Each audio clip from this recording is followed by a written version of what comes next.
This week, we face existential dread while our simple friend gets child head as we discuss the 1994 cult horror hit, Dellamorte Dellamore, or Cemetary Man.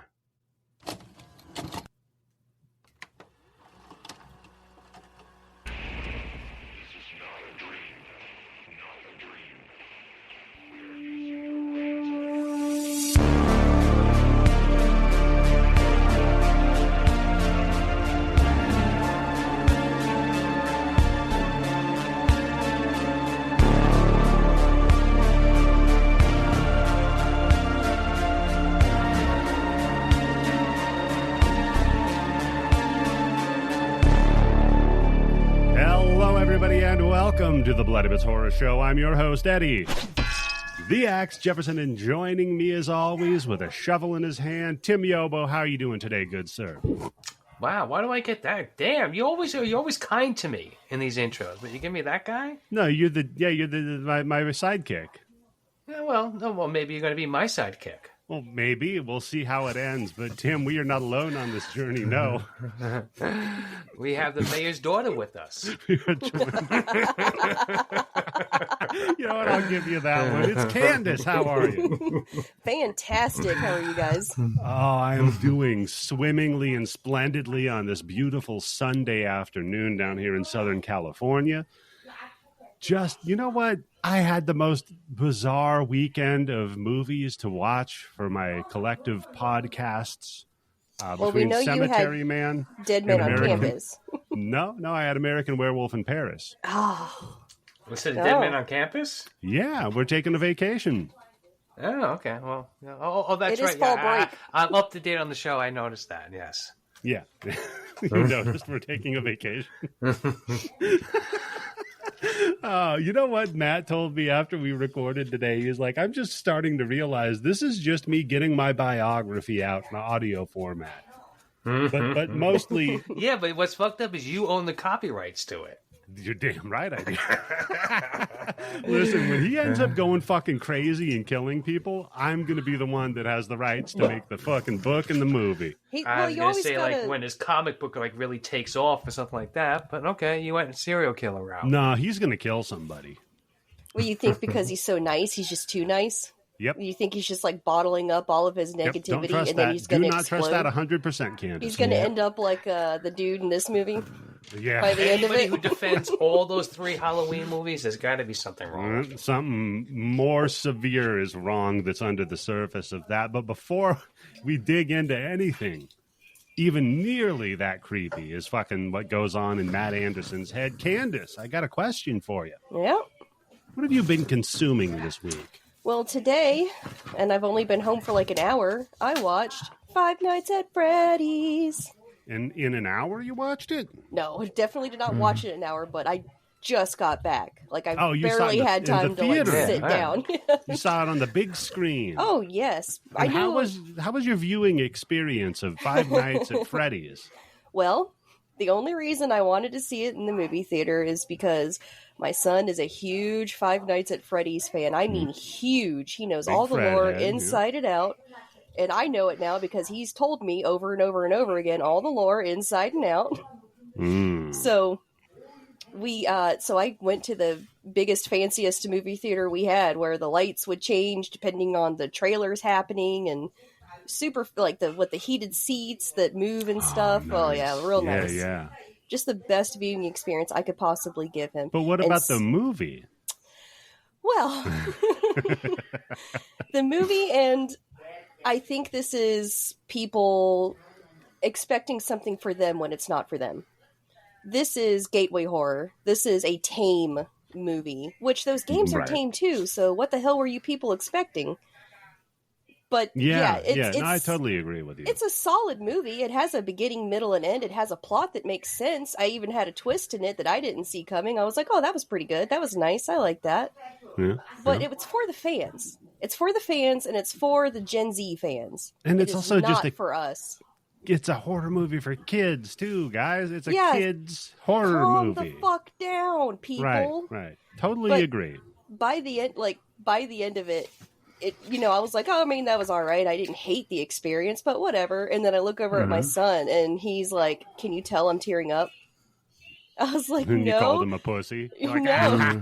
You puss. I'm curious about something, Candice. You said you already said in the Discord how much I loved it and everything like that. I got the impression like he didn't know that much about it, but now that you're saying like he knows all the backstory and the law, I know one of the things the adult people are bitching about it is how it doesn't really pay too much attention to that. No, but I was paying attention to the credits, and the creator, Scott, whatever the fuck his name is. Afton. Scott Afton. He is huge in the production of this movie. He co-wrote the screenplay. He was one of the producers. He has like some other roles on it too. His name was all over the credits. So please, bitch about this movie saying it's not following the creator's vision when the fucking creator envisioned it. Like, that makes no fucking sense. Anyway. You know it's a movie for children, right, guys? Yeah. Calm down. So, you know what? There was continuity issues in Ernest Scared Stupid. Yeah. I mean, it's those people. Shut up. Yeah. Yeah, so, but I was like, oh, it's fine. Whatever. I don't care. But then, my son, he was clearly like, absolutely fucking loved it. He wouldn't stop talking about it. As soon as he got home, he ran over to his friend's house where his other friends are, and they're like over there. I'm sure they're talking about it because they've all seen it this weekend, and he's having the best day of his life, and that is the magic of the movies. This is the best thing I could have given him. Yeah. See, that's what I'm talking about. Yeah, okay, and speaking of the viewing experience, because it was all parents with their teenage sons. That's what it was. Yeah. So that's why you could have gone to meet some easy chicks. This one grandpa was sitting behind us, and these are the nice seats. They're very roomy, they're big, people are not crammed in together like sardines, a lot of space in between us. His cell phone goes off, he answers it, he starts holding a conversation in this fucking movie. So I whip around, and my son's grabbing my arm like, no, Mom, don't. Stop, because he knows I'll make a fucking scene. No, he knows I'm gonna make a fucking scene, my own post-credit scene. Yeah. so I'm glaring at the guy, and then like one of the grandsons, probably like 16, 17 years old, sees me, and and I look at him and I start miming like, tell him to stop, please. And so he like elbows his grandpa, and he's like, Grandpa, you gotta stop that. You gotta stop. And the grandpa's like, all right. Turns off the phone. He's like, I'll be back. And he walks out. And I was like, thank God, because if he was going to be an ass about this, I was going to make a fucking scene. I was going to get his ass thrown out of the goddamn movie theater, trying to ruin, A, my movie experience, and B, my son's movie experience. So you were willing to ruin everybody's movie experience by stopping the movie, calling the ushers in to get this old man out. Yeah, I'd be like, hey, bitch, guess what? Give me a ticket to the next screening because I'm fucking seeing it for free now. Like, I was mad. But luckily, the old man, wandered out and took his phone call elsewhere. I didn't have to resort to such tactics.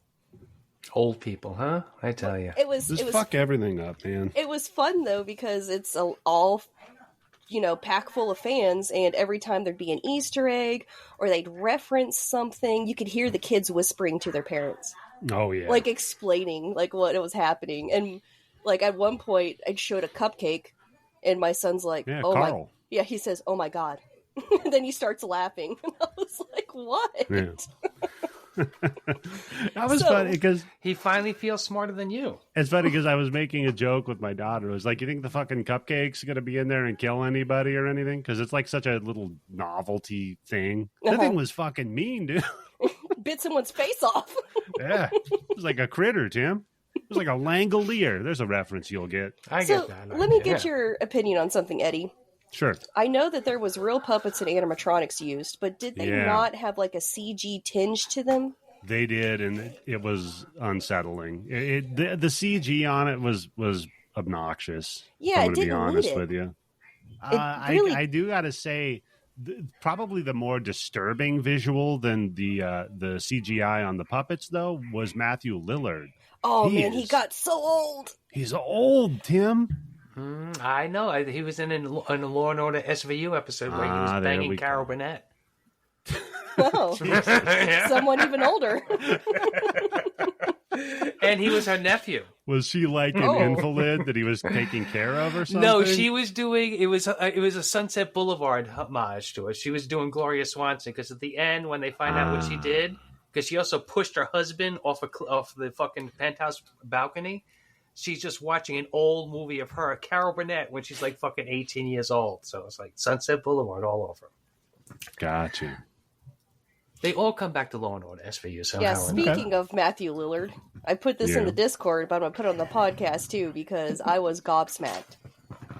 So after the movie's over, the credits are rolling. They want to stay and see the end of the, see what happens at the end of the credits. Sure, whatever. Yeah. I'm not in a rush. And so we're talking about it, and he goes, "Did you recognize that actor?" I was like, "You mean Matthew Lillard?" "Fuck yes, I know who Matthew Lillard is." He's like, "Yeah, it's Shaggy." What? You're old, Candice. Get used Shaggy. to it. You're old, Candice. That it is happens Stu. every generation, yeah. Yeah. Okay, so Five Nights at Freddy's. Anything else you wanted to bring up? I did watch Red Sonja. That was just as worse. God. Worse than people described. It was so fucking bad. Especially when you think Conan is showing up and he just like breezes through. And so as a palate cleanser, we watched Conan the Barbarian.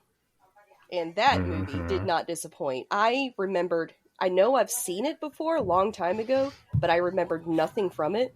So it was pretty much a fresh watch for me. And it was fantastic. It's pretty much a masterpiece. It really is. Like the storyline, you have the origin and the the middle part where he's like learning his skills. He's the gladiator, he's the thief, and then in the end he gets his revenge. And you feel for these characters and you love every second of it. And it's such a stunningly beautiful movie. Yep. How can they not do this again? It was so fucking good. And they've never been able to recreate that, ever. It boggles my mind. Well, yeah, because especially wait until you see Conan the Destroyer and see what a drop in quality it is. No, I've already seen Conan the Destroyer. And I was like, Christ, how the fuck? We don't need to watch that again. But that was it. That was anything I wanted to mention anyway. So, Tim, you mentioned before we started recording that you had some things you've been consuming this week, buddy. What do you got for us? Well, I think I mentioned already that I saw Malum a while ago. I saw that. Yeah. House of Usher, I finished it. Fucking loved it. Incredible. Then I saw, I think it's on Shudder, but I didn't watch it on Shudder. Suitable Flesh. Yes, I've been looking forward to that one, man. I got it. That's probably what I'm going to be watching after this. How was that? Excellent. 100% recommend it. I was really, you know me, I'm always ready to hate shit. So when I really like it, it's like it's extra enjoyable for me.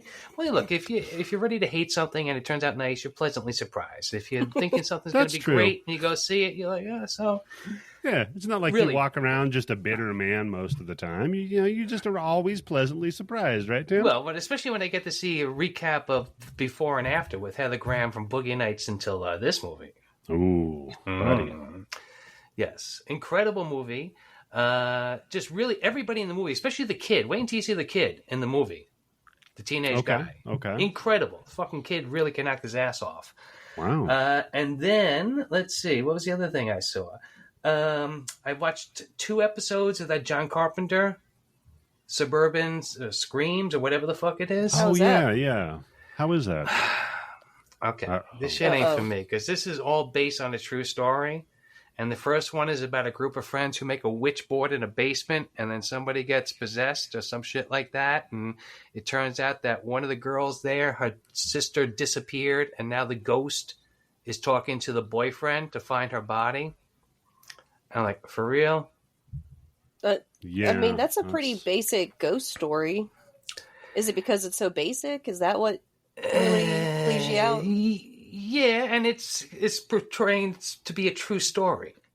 Oh, gotcha. Making a witch board and fucking possession and ghost.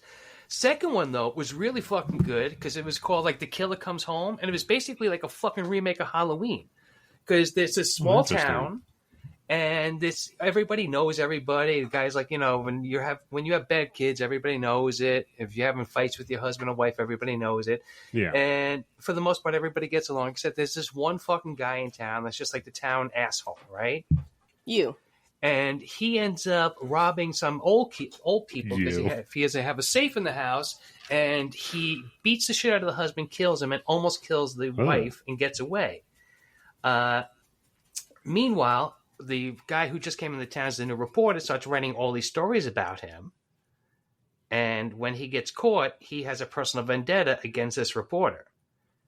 So when he gets out by escaping 3 years later, after picking at his ear to give himself an infection so he can get out on the way to the hospital, he actually comes back to the town and he murders like 4 people and setting fires all over the goddamn place before they catch him. Jesus. Well, that's fun. And some of the reenactments that they do on it is fucking like over the top, like almost fucking NC-17, with him beating some fucking old person's face into the ground. Damn. So, and then the other one is something about what a town has to do to get rid of an evil spirit. And I'm just, man. Not for you. Yeah, give me the real shit. There's plenty of real stories that you can find fucked up shit that happens in the suburbs, Yeah, right? but that's kind of exploitive, I feel like. Well, the second one was based on a fucking true story, and they were showing everybody's fucking face and all that shit. Yeah, that just feels icky to me. Like if you're And real... then, all right, well, last but not least, sorry to cut you off, Candice, on that's the fine. factor, but I got a lot of stuff we got to consume. When evil lurks, you motherfuckers watch this movie. I plan on it. Evil lurks. Oh my god! Don't watch Suitable Flesh. As much as I enjoyed it, Really? watch When Evil Lurks. And go into it as blind as I did because I had really no idea about it. I just clicked on a button. I didn't see anything that was written on the thumbnail about it. And just holy fucking shit. It is so fucking good. Can't spoil it. I can't say anything about it. Just like how good it is. Nice. Okay. And I might have, you know what? I might bump that up the list. So, Candice, I'm with you. I saw the Five Nights at Freddy's movie. I guess you watched it at home then? No, watch it in the theater. Oh, how was your experience? It was fine. Like, nobody was there. Blood not that fast. Yeah. No, my daughter wanted to watch it at the theater. I gave her the option. I said, look, we could watch it downstairs on the big TV, pop some popcorn, hang out at the house, or we can go to the theater. She's like, oh, the popcorn's like $9 at the theater. We should go there. So we went to the theater. Oh my God, you grumpy old man. That's not the point. I know that's not the point. It's Candice. not the point until they rip you off at a certain point that it then becomes the point. But Tim, let me tell you $24 something. for fucking popcorn and a slushy Coke. My daughter just aged out by 1 year on the kids ticket thing. Oh no. So I'm like, look, kid, all you got to do is just slouch a little. Okay? No, just say, wait, are you making fun of her gigantism? Or whatever the fuck that disease is called? The new disease that came out is gigantism. She got elephantiasis of the spine. So yeah, that was fun. And then I watched some other horror movies. I actually went on a little bit of a binge on just watching horror movies while I'm like hanging out and doing other shit.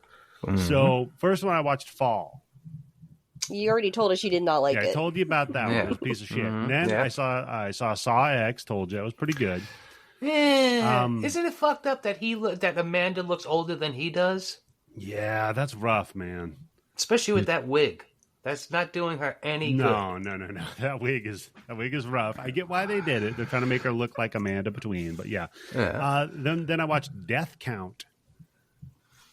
Oh, wasn't that the cult assassin thing? No. Okay. I'm thinking of something else. This is it's got Michael Madsen in it. Oh God. Tim. Oh, Michael God. Madsen from 2022. Yeah, that's why I was going, oh God, because as long as it's Michael Madsen from anything anything after like 2007, it's always oh God. Anything other than Kill Bill, really. Yeah. Or Reservoir Dogs. And it's also the guy, it's basically a Saw ripoff, and it's to the degree where the guy who plays Hoffman in Saw, he's the killer in this. Wow. It's Hoffman. Hoffman's the detective that had the cameo at the end of Saw X. Oh. He was in like 3 or 4 Saw movies as one of Jigsaw's assistants. Yeah. So then I saw what I have to dub the incel horror movie. Okay, go on, It's please. It's called Pet.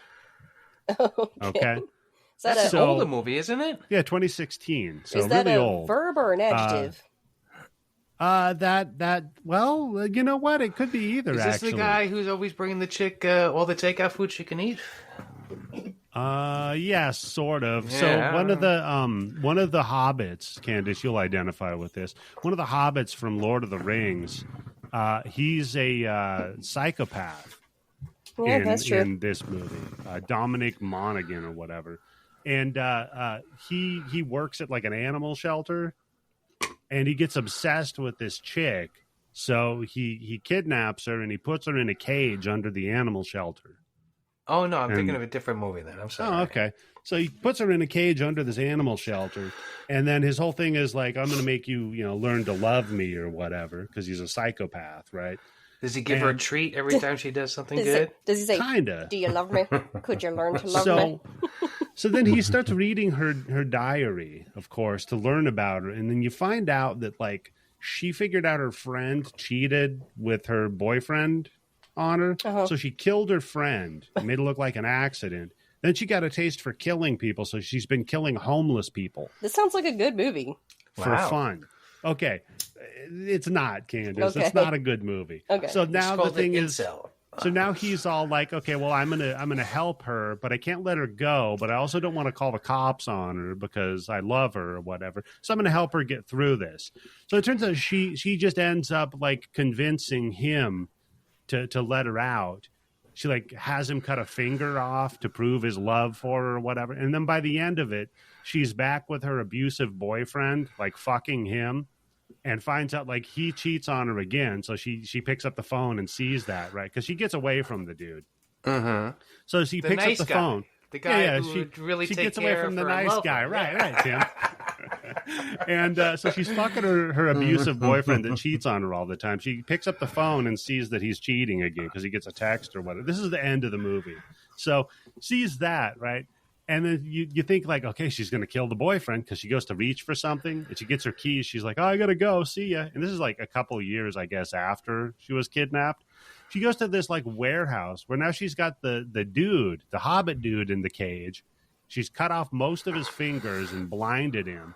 And she's like, God, my boyfriend I'm fucking all the time, he's cheating on me. And normally that make me mad. But because of what you're doing for me with your love, that helps me to like deal with him and be happy. So he ends up in incel hell. Wasn't that where he belonged, though?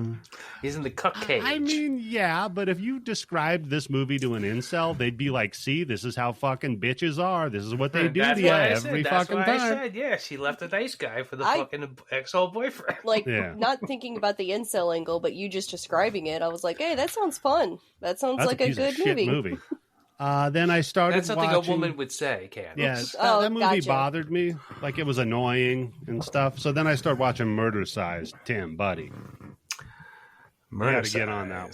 Something... Oh, I bet there's some aerobics in that. Oh, there's that a sounds lot like of an aerobics. 80s movie. Buddy, Tim, you're going to love it. That's all I'll say. And I'm about 2/3 through Barbie. 2/3? Jesus Christ. I'm watching Murder Size and Barbie off and on. Is that your ADHD or... No, that's I watch Barbie with my wife when we're having dinner downstairs because we have to put something on the TV so we don't have to like look at each other.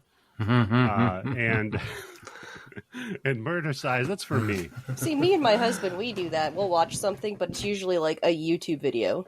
Yeah, I gotta say, so far Barbie is it's all right. Okay. We'll see though. We'll see if they turn it around in the end. I just to me, watching a movie in chunks instead of sitting and watching it all the way through in one time, you're not getting the full experience. True. Yeah. I don't know about that. I have a good memory. It depends on what the movie is. Yeah. But there's some movies I think you just have to sit through. See, I feel some fucking theaters like breaking up, like fucking Killer of the Moon, the Flower Moon. Oh yeah. Oh, Jesus Christ. See, Candice, I feel that way about books. I think you got to read the entire book in one sitting. Oh, see, that's a jab at me because I usually read 2 or 3 books at one time. Yeah, so kiss my ass. All right, Cemetary Man, Candice. Well, you got your Subway book, you got your bathroom book, right? Yeah, I got my book on my phone for when I'm waiting in line at the store or something. At the bookstore to buy another book so you can go home and have sex with your book and have little novellas. Plus, reading a book takes like nerdy. like tens and tens of Loser. hours, maybe longer, depending on your pace. And one 3-hour movie is not going to fucking kill you, Eddie. Movies are faster at information. Books suck. Fuck TV that. Okay, is better for the brain. Speaking of better for you, Cemetary Man, Candice, buddy, I gotta ask you. Mm-hmm. Before you pick this, have you seen it? Nope. Okay. I'll explain why. All right. So, Candice, why did you pick Cemetary Man? So, like I said, me and Mr. Candice, we like to watch YouTube videos, and I've been delving into horror YouTube videos, like finding different YouTubers and stuff. YouTube isn't something I'm super familiar with. So, I stumbled upon this guy named Brandon Tenold, and I love his style, the movies that he covers, because he covers a bunch of movies I've never even heard of. So I'll watch his reviews, and if I'm, like, interested in it, I'll watch the movie. Just from the sheer power of his review of this movie, I was like, this needs to be a fucking episode. This movie needs to be on the Bloody Bits. And my husband even said it before me. Like, as soon as, I think, I'm trying to remember which point it was. Was it when the mentally slow guy tried to fuck the little girl? It was before that. Okay. Maybe it was when the skeletons were grabbing titties. Oh, yeah, that was pretty good. Okay. That's a good, Then when the slow There's bro a real Justin Timberlake moment. took the They all little had a girl's real head, boner. then I was like, yes, this definitely needs to be on the podcast. Okay. Yeah, All and right, so all right, so no history that's when with I it. demanded it. It's a 90s movie, so that's better. 94. It's Yeah. close, but it's Skip, Halloween. yeah. We can do whatever we want here, right? And I'm just worried about Candice not being familiar with Google and how long it's going to take her to be pilled. Yeah, I'm familiar with her having trouble with YouTube. It's Yeah, just what a is that? simple premise. I already told you I have a strong prejudice against YouTube because of college. Because I had a fucking boyfriend, my goddamn boyfriend, that I was fucking taking classes for, and I would study with him, and I would fucking tutor him, classes I didn't even need, just so I could teach it to him because he struggled with math so much. Mhm. God damn it, instead of studying or doing anything, he would fucking send me YouTube clips. And I'm like, this is what I'm working so hard for you to succeed so you can do stupid fucking shit like this.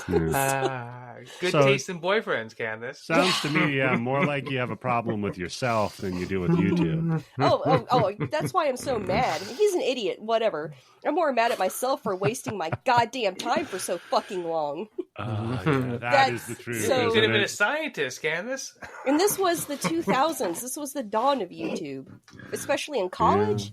So yeah, I have the very strong prejudice against YouTube because of it, and I've been trying to overcome Did it. Did he send you any good YouTube videos? Can you tell me about some of them? It's the fucking Charlie bit my finger. Ah, it's a classic. Oh God. Do you know what's his name? The Al Qaeda dickhead, Bin Laden. He had the Charlie bit my finger on his laptop. Do you know that? That's how pervasive that was. That's how viral because it went. they found his laptop and there was all that porn on it, Tim. I remember I guess the porn that part. Charlie I bit remember my everything finger about was the on other there shit too. thing. Yeah. God. So that I'm just saying the Charlie bit my finger is so funny. It crosses cultural boundaries, and you can't appreciate it. No. No, I cannot. Well, you know what? I guess Bin Laden's just a big jerk then, isn't Yeah, he? he's just an asshole. Wow. Him and your boyfriend. You know just peas in a pod. You know what else is really great about finding these Brandon Tenold videos? Which follow No. him on YouTube if you want. He's No, I'm really good. good. I like him. He's also I'm all right. super hot. Like I Thanks. think he is a total smoke show. There we go. And I got my husband That's to how, start that's how watching he it. caught you on that thumbnail. Yep. Let me take a look at this guy. What's his name? I got to see what Brandon Candace's taste Tenold. The way he talks, his jokes that he makes, like the way he Brandon looks, his Tenold. taste. I'm like, oh, I Candace love this trying to get on a guy. YouTube show. is. Looks like a dork. Tim, you got to look at this guy, buddy. But he looks like It was such a less attractive Stephen King. anyway. So I was very happy that I got Mr. Candice to start watching his videos, and now that's what we watch every night, and I'm like, fuck yes. Here's a good picture of him. I'll put in the chat, Tim. It's not Jar Jar's asshole. I promise. Okay. It's totes going to be Jar Jar's asshole. No, here's Candice's boyfriend. You can see the link says Brandon Tenold in it, you dumbass. Oh, this chat. Yeah. So, Tim, buddy, how about you? What's your history with Cemetary Man? Yeah. Absolute fucking zero. I love him. I don't understand what the problem is. With Cemetary Man? No, with Brandon Tenold. Oh, with this guy? He looks like if, you know what it is? He looks like if Tucker Carlson and Stephen King had a kid. What the fuck are you talking about? No, he does not. Tim, look at the picture. You're better at this than me, Tim. Come on, buddy. All right, let's see. He's Clicking also onto Canadian, it. so he says sorry and it's cute. Oh, yeah. Yeah, you know what? I can get that Tucker Carlson vibe right there. Yep, see? Oh my Yeah. god. Well, Yeah. I'm telling you, Candice, you might have a thing for Tucker Carlson. Ew. I'm just saying, divorce the bow tie and the politics. You might be your type. Uh-huh. Does he like horror So, Tim, you've movies? never seen this one. You know what's funny about Cemetary Man? I didn't realize this. I've seen this before. Really? Really? Yes, absolutely. I've only heard Okay. of this movie in passing conversation. Maybe twice in my life I've seen this title, but I never actually even knew what this movie was. Never heard of it. Nothing. The whole time I was watching it, and I was like, this seems familiar. And then when they got to the fucking will-o-wisps, I was like, oh, god damn it, it's this fucking movie. And then all of a sudden you start getting an erection. Oh, I had the erection before then, Tim. Come on, man. Yeah, this is such our brand of movie. Oh, It's got God, yes, it is. randomness. It's got weird sex. It's got just a weird Hard like cuts black Great that don't make humor. Jesus. hard cuts that make no sense and ruin the flow of the story. Yeah, it's got everything. So I'm There's dying. a cut in it that makes no sense. I'm dying to hear from you guys because I was like, this is a gamble. This was a big shot for me. Okay, You are either okay. going to love this movie and be like, Candice, keep bringing stuff like this randomly when you find it, well. or you're going to say, I fucking hate this movie. You're banned. I'm going to give How you about a if third. I say this? I'm going to give you a third Candice, option. you just hit a 3-pointer, but you know what? You're the center. You're not supposed to do that, so don't do it anymore. You got lucky. Yes, Tim. Go out while Yep. you're on top. I didn't right? understand that joke. All right. So let me put it to you this way then. You're the Dean Koontz of picking out movies. You've got a lot of books out there, right? But maybe one of them, maybe two are pretty good. Well, what about this? What did you think of this movie, Eddie? I am Oh, dying the movie to is know. good. No, the movie's fantastic. There's tits the entire time. There's weird, like, retarded guy trying to have sex with a minor.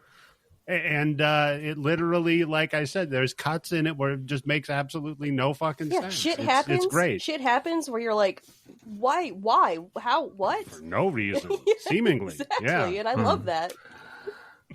You know what it actually, like, kind of reminded me of a little bit was Dead Alive. Yes, that's what I was Yeah. saying. Yep. Dead or Alive. I kept yeah. thinking of Lupita. Yes. Although I'll yes. say I like this better than Dead or Alive, definitely. Oh, hell yeah. Do you like this better than Dead Alive? Yeah, I there's don't so know. many tits in this I don't one. know about that now. I don't know about Come on, no. those silver dollars. Oof. Those were Yeah, those were big some nipples. nipples, buddy. Those were some big nipples. Those were some honking nipples. Jesus. we'll get into That's how you know those. they're real. That's true. Yeah. Okay. So let's get into a little bit of the background here. Cemetary Man. You've got a. First of all, you know this won awards. This won awards? I wouldn't be surprised. Yeah. I'll tell you this. Right from that first shot with the camera pulling back, I was like, this movie knows what it's doing. It's well made. It is. It's competently made, which is refreshing from last week. Yeah. And then I was completely sold with that fucking red veil falling down over the fucking the skull. I was like, holy shit. Oh yeah. So you got 97. It was a nominee for the Saturn Award for Best Horror Film.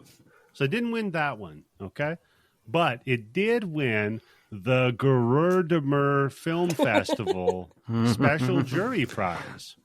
Yay!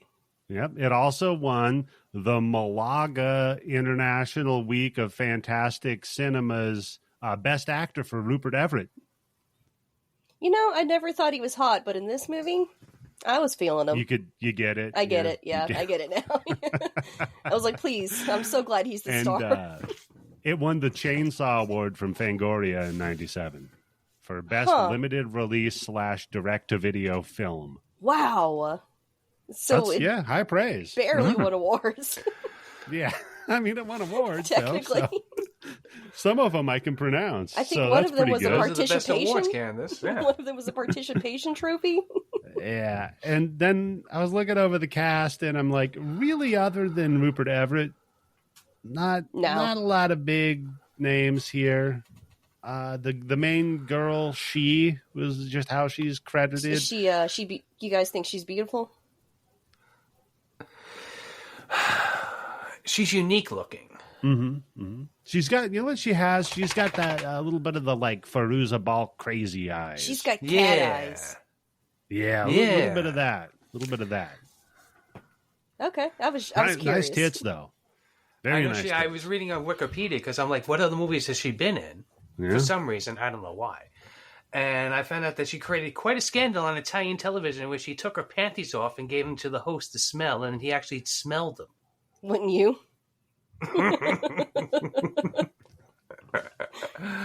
I'm like, that's Italian TV. Right. For them to get outrage, that's something. I feel like fresh pussy sniffing is, a little pushing the envelope even in Italy.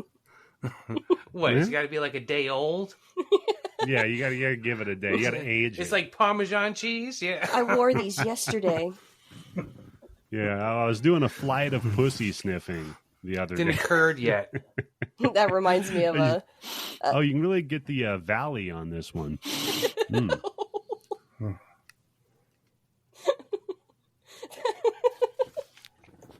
I got Candice. Candice like that one. All right. Yeah. All right. So then you got for director, Michelle Soavi, not Rico Soavi, Tim. Michelle Soavi. He did that Brothers Grimm movie. Remember that in 2005? I do. With Matt Damon and Heath Ledger. Yeah, he worked on that. He was the assistant director on that. But not a lot of crossover to the United States shit going on, really, for anybody in this.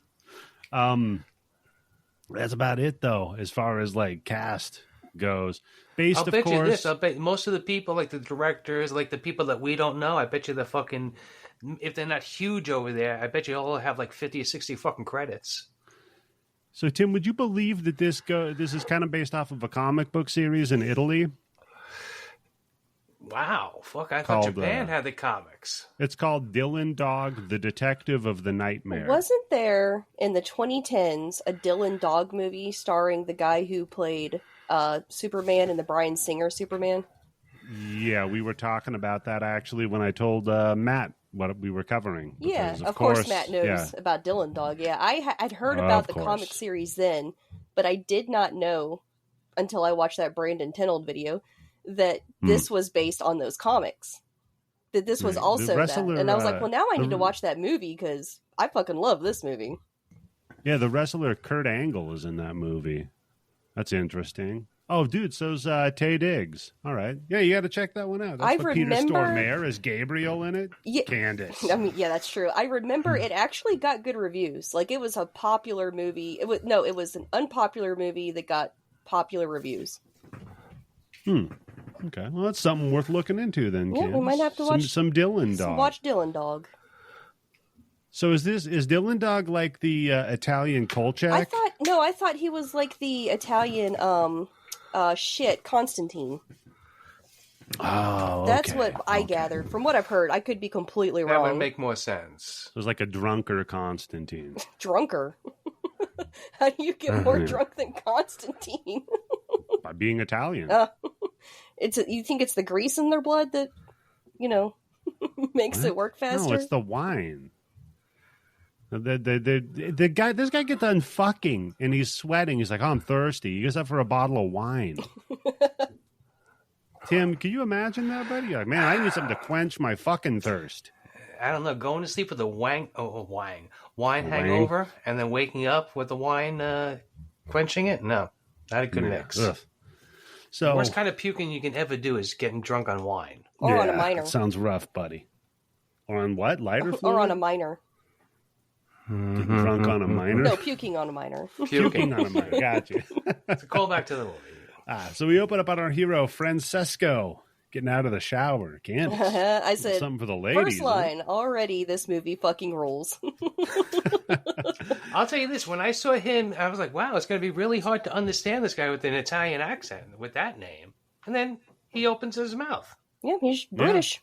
Yeah. He's British. And so he gets a call from his best friend, Franco, who they always have the most boring conversations. It's about whatever the guy's doing for the day. But I do love that this is kind of the running gag as he gets into this like very mundane conversation with his one friend while zombies are trying to break into his house, and he just shoots them in the head. What are you doing? Just working. Right? This blam blows this dude, and it's cool because they get like the ants walking on the ear of the zombie and everything. It's a nice touch. Then we get credits. We're introduced to his buddy Nagi. Yeah, that's his name, Nagi. He's a shy boy. He's a simple man who doesn't really talk much. They go out to rebury, dude. They're whistling a merry tune, and then, oh shit, even more dead are rising from the ground. So in the universe of this movie, for some reason, in this cemetery, the dead are rising maybe 7 days after they die, maybe not. Sometimes it's like the day after or the night of. Yeah. All right. Yeah. Well, it's the one I watched with the subtitles. It said after 7 days you were safe. Well, right. That's how it starts. Is that 7 days? But then some people break maybe these it's getting rules worse, later on, or better if it takes longer. Who knows? So then the next day, some old bag comes in there to visit all the dead people, and Nagi's just playing with leaves, I guess, chasing around a bunch of leaves. I tell you one thing. The movie is titled Cemetary Man, and it lives up to that title because you spend the entire fucking movie pretty much in this cemetery. Oh, yeah. You're either in the cemetery, like a bar type thing for a minute, and then like the whorehouse. And it's got this like nice 90s synth score where it's like a nicer Casio, not like an 80s Casio. Yeah. No, the soundtrack for it is very atmospheric. It totally blends in with kind of the vibe of the movie, which is schizophrenic, I guess, is the vibe of the movie. That's a good description of it. I thought nihilistic or existentialist would be a better description. It is in measures, right? So because then you've also got your weird comedy beats that it throws in, and you've got but your isn't weird that kind part of the absurdity of life? True. If you're going like purely nihilistic, then absolutely. I mean, clearly what this movie is trying to do is play with the love and the sex drive, obviously. Right? Yeah, and this movie also, it really like hones in on that 90s sort of angst. Where it's like, hey, even if you have everything that you... Can we get to the tits? Even if you have everything that you want, it's still not enough, and you're still unhappy, and you don't know why. What does anything even matter anymore? It's just the human condition, Candice. Yeah, and I thought this movie captured that beautifully. Sort of. In a way that I find more palatable than some dry-ass drama. Fair. I mean, it's certainly more entertaining to watch. That's for damn sure. You're not watching any Bergman films, yeah. Better than fucking Barbie, I'll tell you that. So then there's a little trouble. See, there's a funeral, and dude, our hero, Francesco, catches eyes of the most beautiful living girl he ever did see. So he sees her later. Wait, you're still... Oh, yeah. Why he's catching the leaves? As to why Nagi's catching the leaves. Have we gotten to that point yet? No, go for it. No, Did you skip over it? Yeah, feel free. Oh, the old lady's like the only person who's nice to them. Like everyone fucking hates everybody else is an asshole. Yeah, she brings them snacks. But she keeps calling him an engineer. Yeah, everyone calls him the engineer. And also which is very weird. Yeah, she calls Nagi a sweet boy. He's like, oh, he's just a sweet, shy boy. Which Nagi's clearly, in his 30s maybe? Something wrong with his noggin. Yeah. So she's like chasing, the wind pushes these leaves out of a wheelbarrow, and he starts chasing them and putting them back in. And it's because he wants to keep the leaves from going away. Like, he hates the wind, because it causes the leaves to move, and he wants everything in its place. It's like he's trying to keep leaves. That's like the most ephemeral thing you can try to keep. It's so horrible and so funny. Clearly, I had a different experience with look, this it's a movie. living, and you get a free apartment out of the gig, right? It's such a futile attempt. He's not paying electricity for the TV. Because you sure he's not eating the leaves? It's really just an encapsulation of this movie, of the fact that it's such a futile attempt to hang on to something that is, by its very nature, temporary.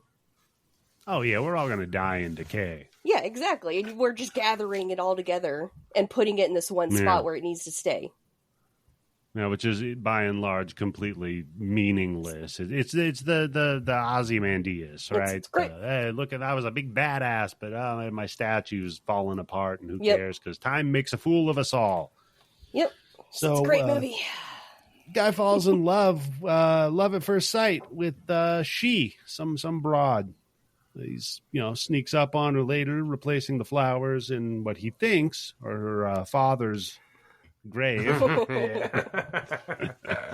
But come to find out that was her husband, and he died 2 weeks ago. So dude's like, oh, that's good news.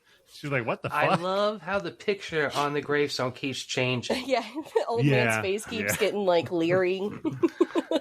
He starts making faces. Well, he goes, because it starts off with a smirk, because when he finds out that's your husband, and you look at it, it's like he's got a smirk, and I'm like, yeah, motherfucker, Dude's that's like, my wife. Right. And then when it happens later on, he's looking with like, what the fuck are you doing? Right, yeah. It's a good little thing. Like the guy from like Jerry's dad from Strangers with Candy. But then she's all offended, the fact that he would hit on her at the foot of her First she's offended because father. he says it's a good thing that he died 2 weeks ago. Yeah.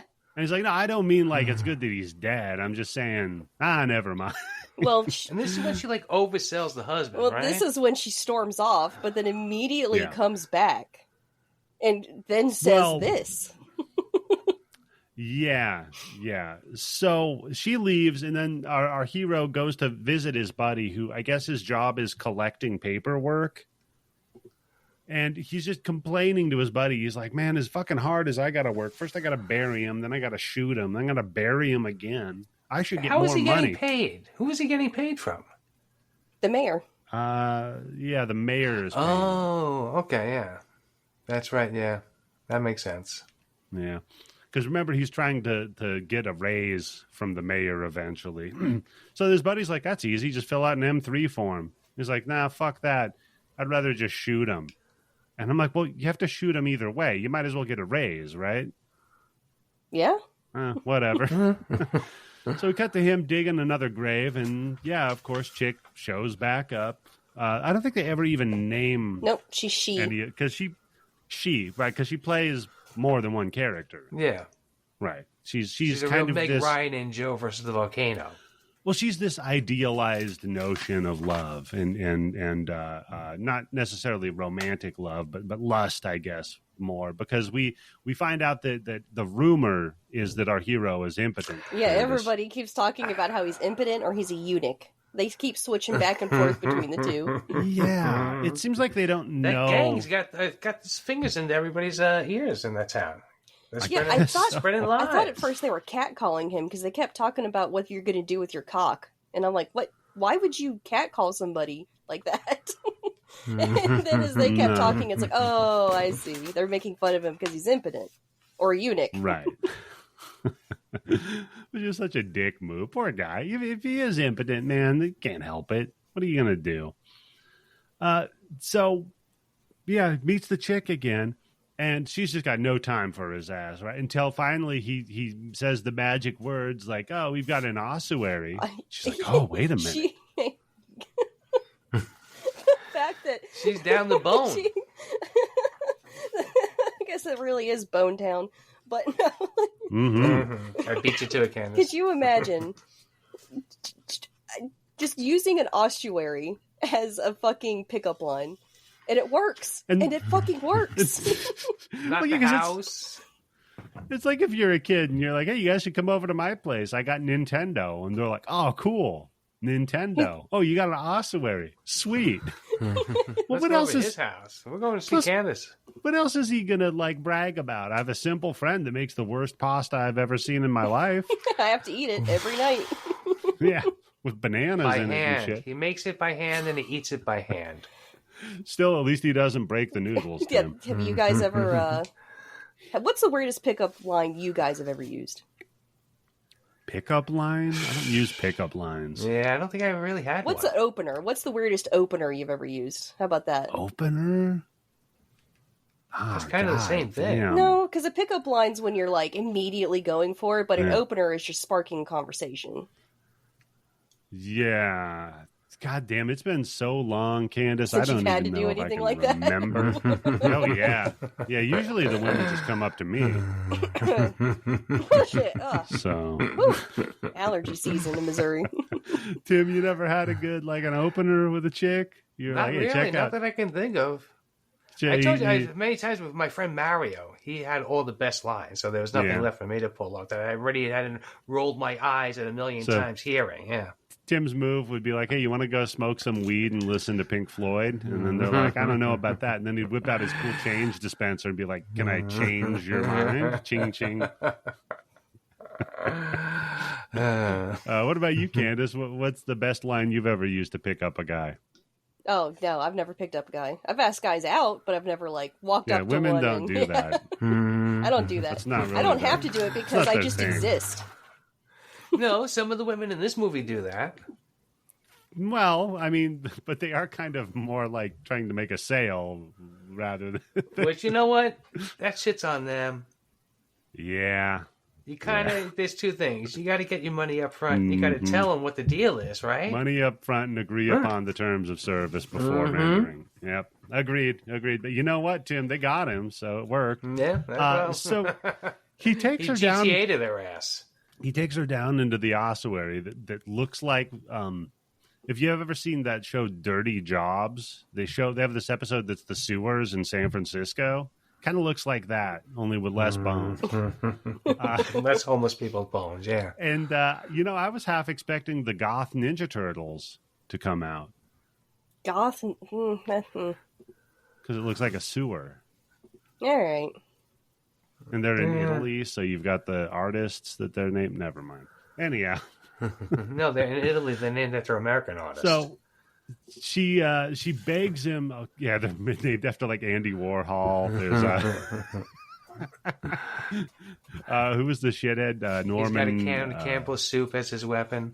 Norman Rockwell, that dickhead. Saturday Evening Post, yeah. Yeah. He's just holding up like a nickel candy and beating a black person up.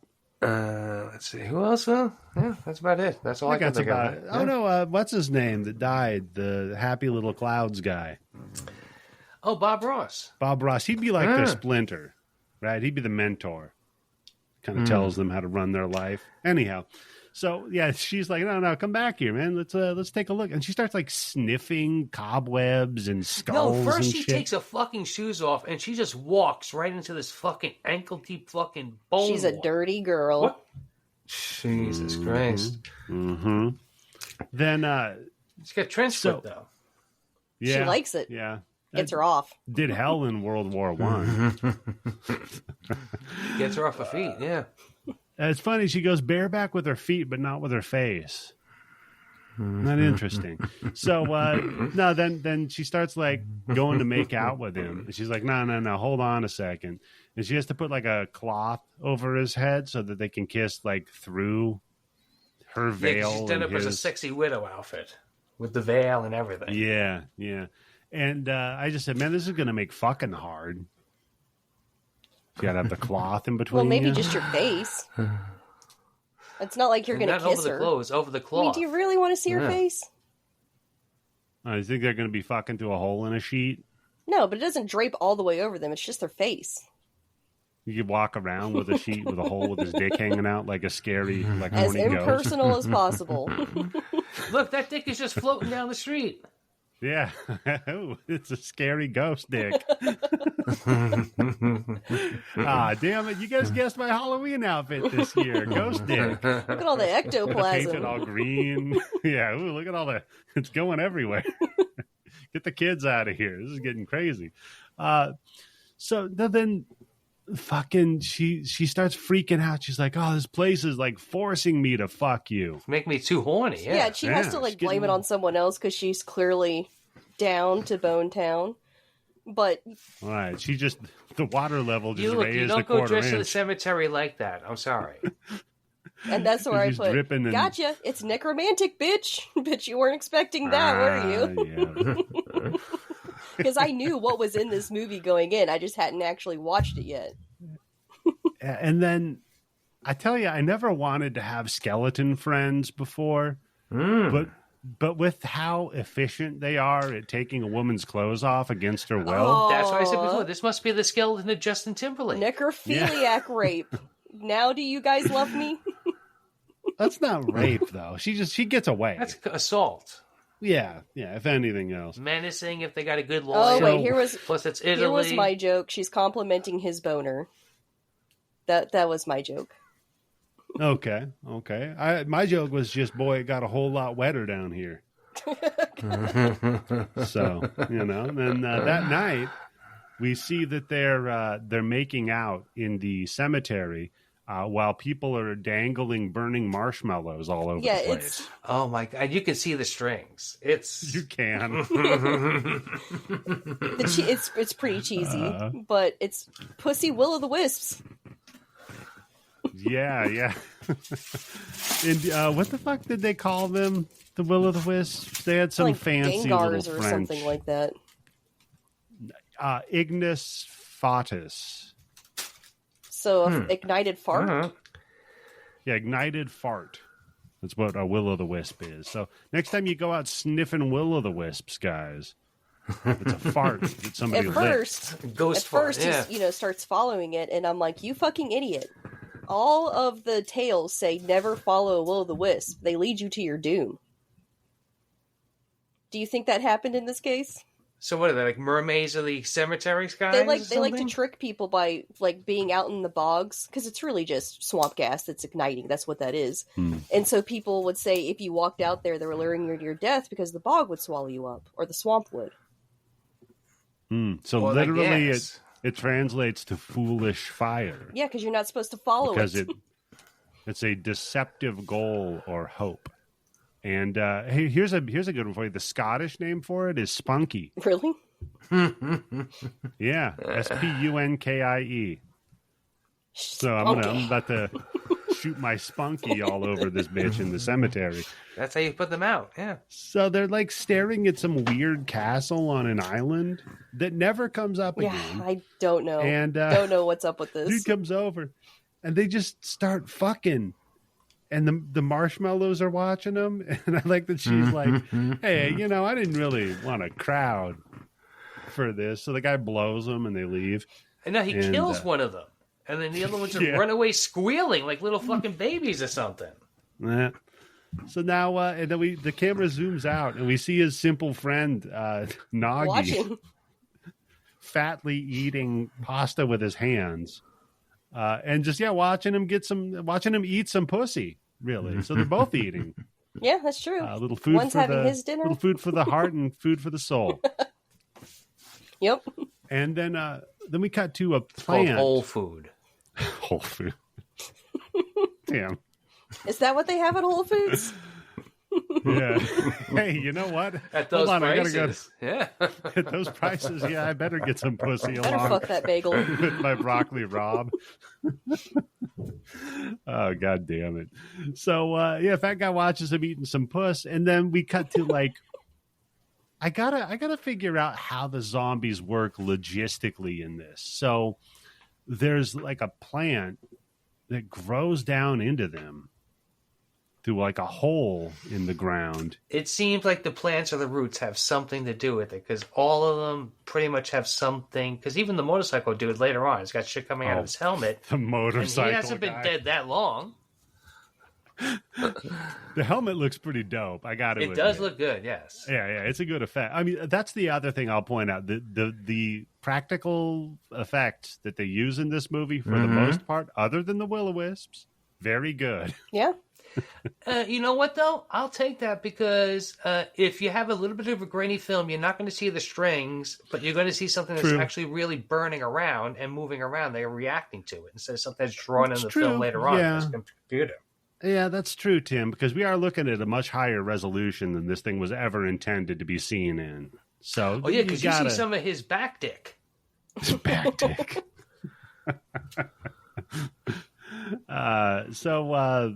Yeah, then we cut to that plant growing down into the dead husband's grave. He pops up, wakes up pissed, while she's fucking riding dude out. Yeah, because she has by to. the way. Got too wet. That's what it is. She's just gushing all over. She brought the fucking guy back sooner than later. Because she is like, she has to fuck on his grave. She cannot fuck anywhere else in this entire cemetery. Do not take her to a Hilton Hotel. She wants to fuck on her husband's grave. Candice, she does say that she's never lied to her husband and they've never had any secrets between them. So I guess this is her letting the husband know. That's an extra layer this of is kink. what we're doing. Not only do you have necrophilia going on here, you got voyeurism. It's okay. Like, just every single way that this could be, like, taboo breaking or lurid, it's doing it. I mean, I guess it's technically a three-way, too. That's true. Because I guess he's more watching than they do. Maybe, do you think they gave him the cuck coffin?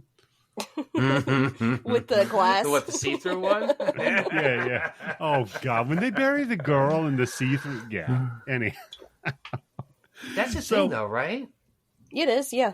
They didn't, just make that see-through thing just for this movie. No, that was a thing. Tim, they remember Gene Simmons sells, like, kiss coffins. I guess Insane Clown Posse has one too. I wonder how many they. Wait, so there are actually people buying them, right? Uh-huh. Oh, yeah. God. We should make a Bloody Bits coffin. What would it look like? Just for Candice. Let me think here. Probably have a giant pair of tits airbrushed on it somewhere. And then inside of it would just be an MP3 playing on loop where Candice is explaining why A24 horror movies are not good, but Cemetary Man because it's is. better. At least it's fucking entertaining. A lot more tits than I remember. So yeah, he pops up, husband. Yeah, does, apparently their raw sexual energy is just so fucking powerful. It brings this man back to life. Was raising something on me from the dead. I'll tell you that. Dead. Yeah. Damn. I don't know, Tim. She had a pretty nice pair. Oh, that's where she has huge nipples. Jesus Christ on a crutch. For real. Yeah. I've never seen real tits. Those are like more 70 fake boobs. tits. That's what it looks like. No, they're not. They're not fake because when she falls down at a certain point, I rewound it a couple of times just to like see how much jiggle there was, and there's plenty of jiggle. You rewound it a couple times to monitor the jiggle. No. Clearly, you can clearly see. I was curious. I was like, they look too nice. You can clearly see in frame 238 that her tits move back into the left. Which is consistent with real tits. It's just consistent with the fluid dynamics. No, I said they're the realest. No, you don't want the fluid dynamics. I said they're the fakest pair of real tits I've ever seen. That's a big compliment. That is. Yeah, that's what I'm saying, man. Hats off to it. Yeah. I'm going to put her, you know what? I might put her on Mount Titmore. Who else is on Mount Titmore? Who else is on Mount Titmore? I was just thinking about Mount Titmore. Can you tell me who else is on it? Or are you just thinking of the concept? He's thinking too hard. Yeah. I'm about to get on it. Cabin on top of it. There's just me. Mount Titmore. That's a stupid question. Oh, God. So yeah, the husband pops up, and Nagi shows up with a gun late, mind you, because the husband bites her, right? And she falls down fucking toast. She's donezo from one bite. And Francisco brains him with a cross, just rips it out of the ground and through the back of the head. Tunk, and it looks fantastic, the effect on it, too, by the way. Nagi shows up with a gun late, and he's like, shit, what the fuck? You're late, you dickhead. So while the lady's laying there dying, they're swearing and professing their love to each other. Oh, nothing will ever separate us, not even death. and then she dies.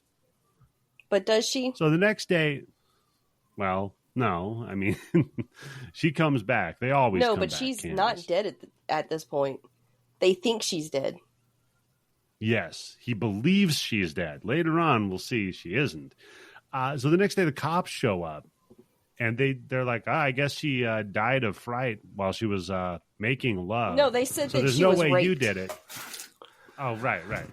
So there's no way you did it, Francesco, because you know how your dick doesn't work. We all talked about it earlier. At this point... No, I think at this point, they don't even mention No, that. at this point, About the impotence. they just assume that he has no chance at her, is what they're basically saying. Tim, the cop says, Tim, there's no way you're a suspect because your dick doesn't work. No, I'm with Tim on this. That's not how they said it. The way they said it was more like they assumed that he just has no shot because he's got no game or something because he's such a fucking nerd. Or that they thought he was gay or something like that. And like, of course you're not going to be raping a beautiful woman or something, I right? went Tim. Yeah, because he asks if he can keep the body, and they're like, yeah, sure, if you pay for the do funeral. whatever you want with it. Yeah, fuck.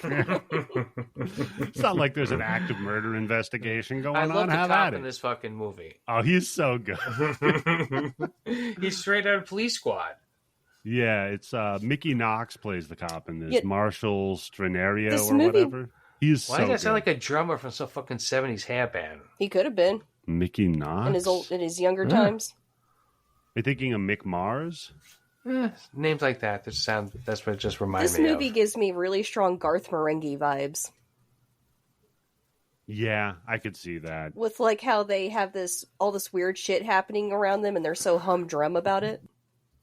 Yeah, it's just another day. Another day down here burying the guy I shot again. Well, might as well get back to work. And the cop, I don't even know if you can call it inept. It's almost like an American Psycho situation going on here where the dude like clearly shoots somebody in front of the cop and the cop's like, oh, I guess it was self-defense or something. I don't know. Who are you again? Doesn't matter. Yeah. Yeah. Yeah, which plays, of course, into the absurdity of any idea of real justice in a world that is just pure animalistic if you have nature no and consequences for any of your actions, what would be the point? Is really like the I heard question. the director told the cop to play it both ways. Like he thinks that he did it and that he doesn't think he did it. Interesting.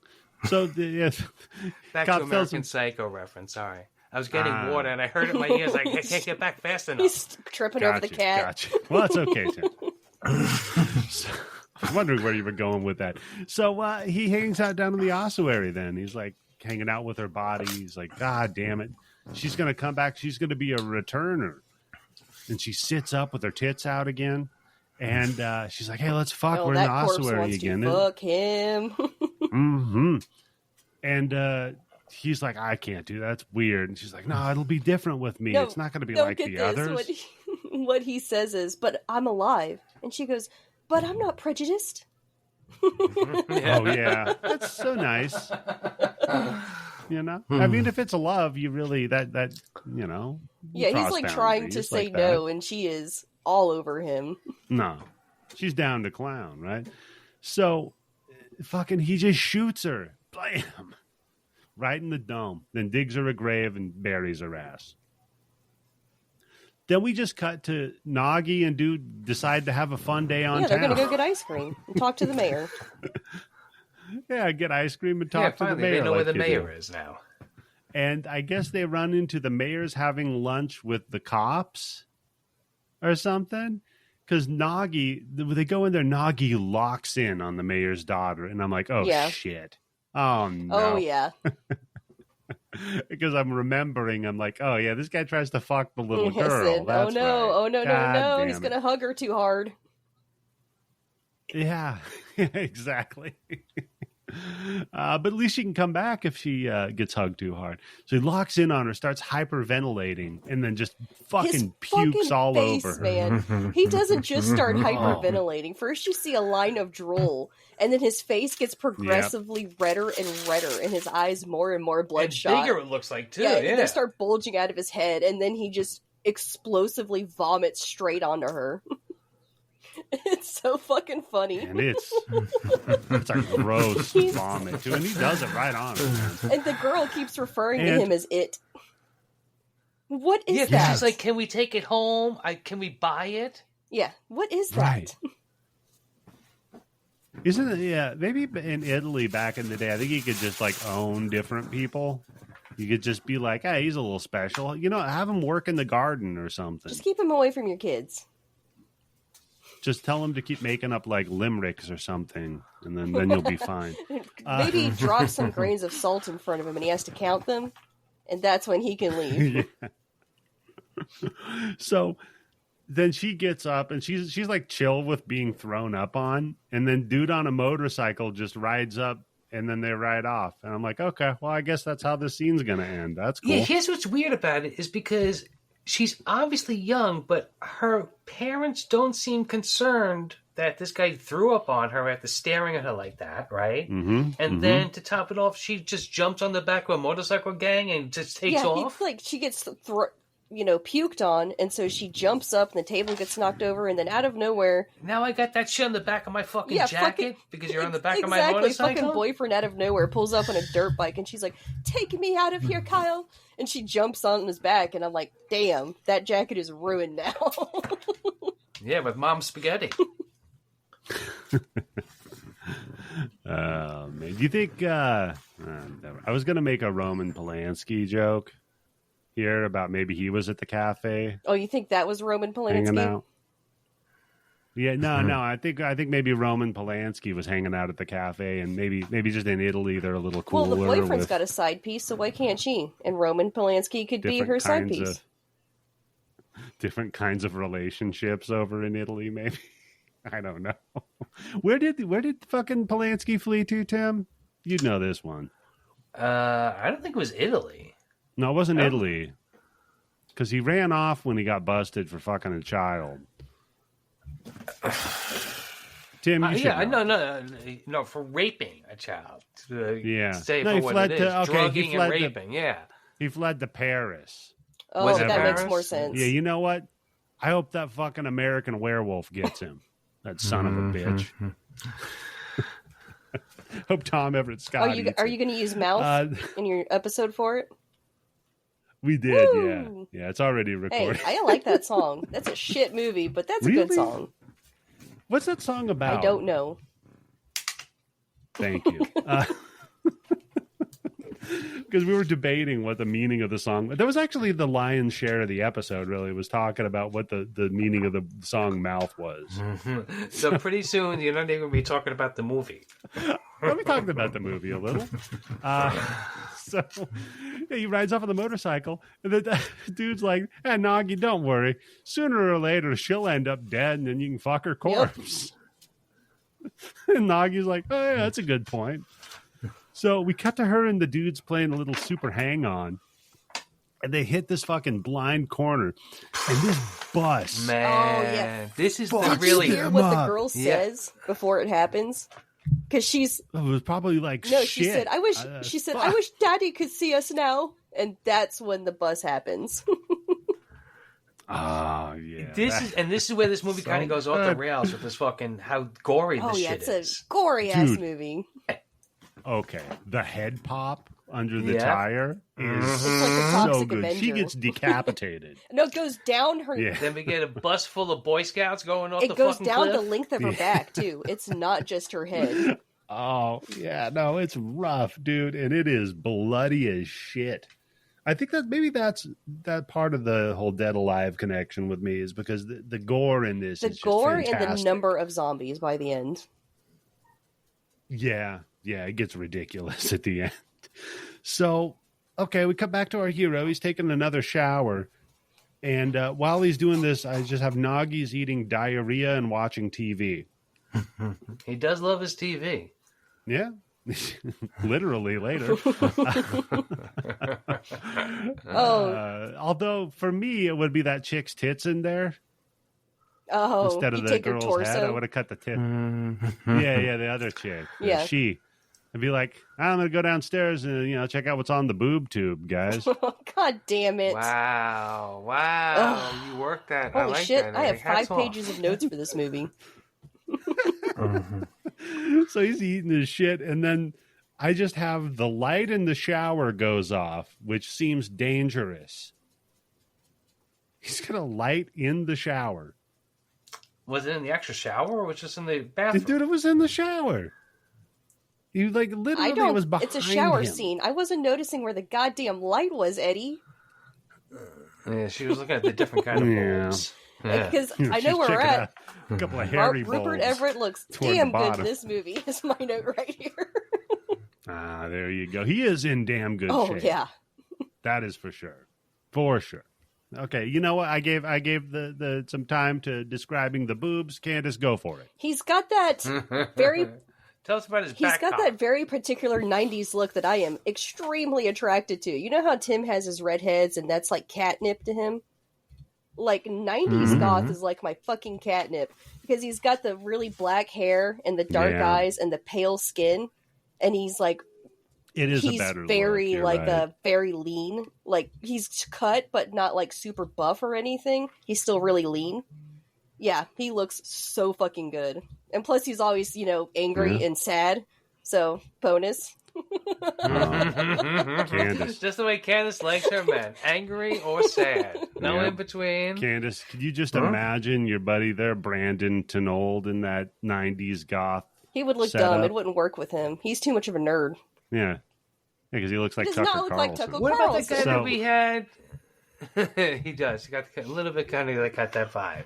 What about the guy that remember I put my picture as in the Discord? He's goth. Oh, yeah. That's not 90s goth. That's 2000s goth.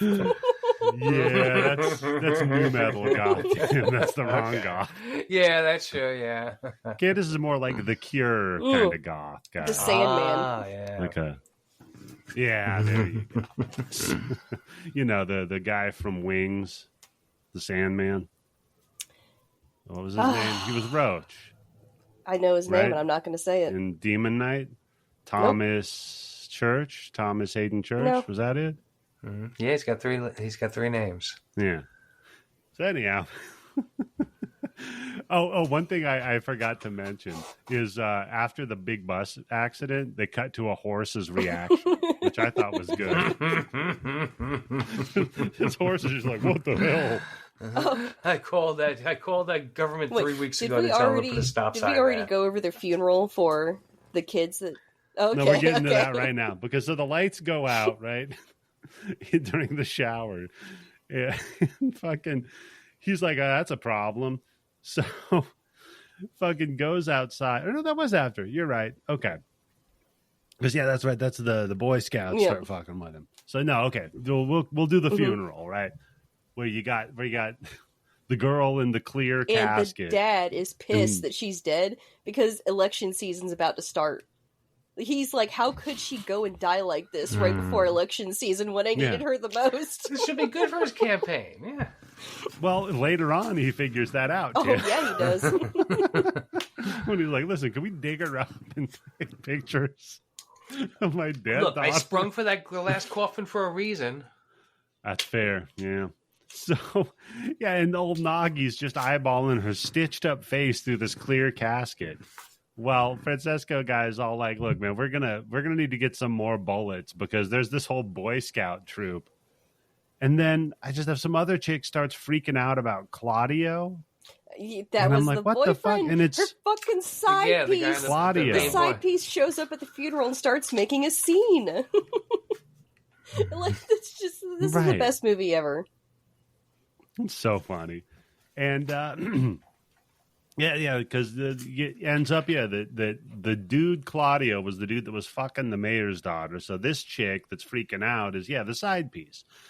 So, yeah, lights go freaky. He goes outside to see what's going on. Boy Scout troops back from their wreck, back from the dead. Oh, wait, hold on. No, you missed the part, Eddie, where I think they're in the hospital, the morgue or something like that, and the Boy Scout troops are carrying out the dead Boy Scouts in the body bags while they're singing their troop song.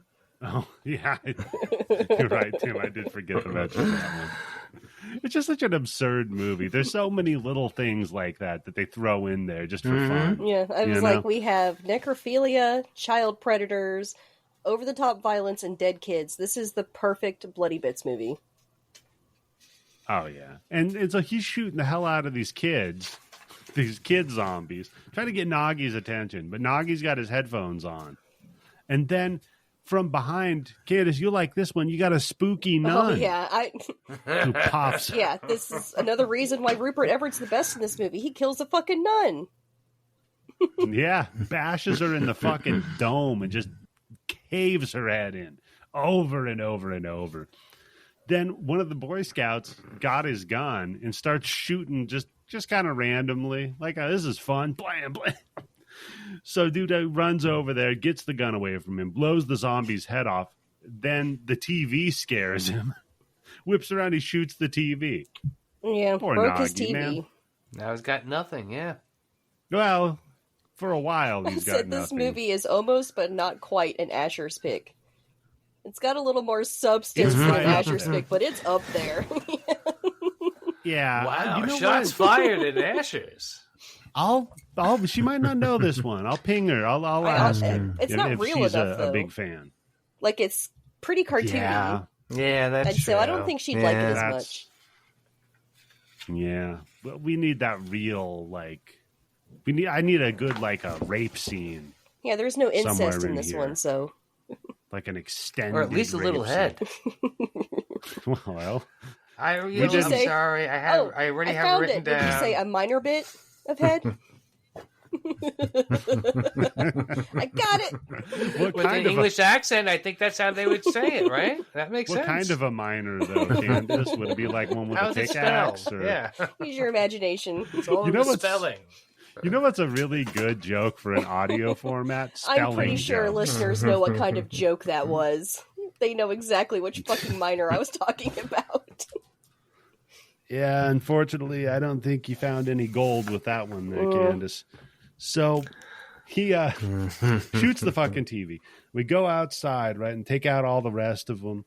And the girl that was bitching earlier is on Claudio's grave whining. Oh, Claudio, I said you'd never leave me, yada, yada.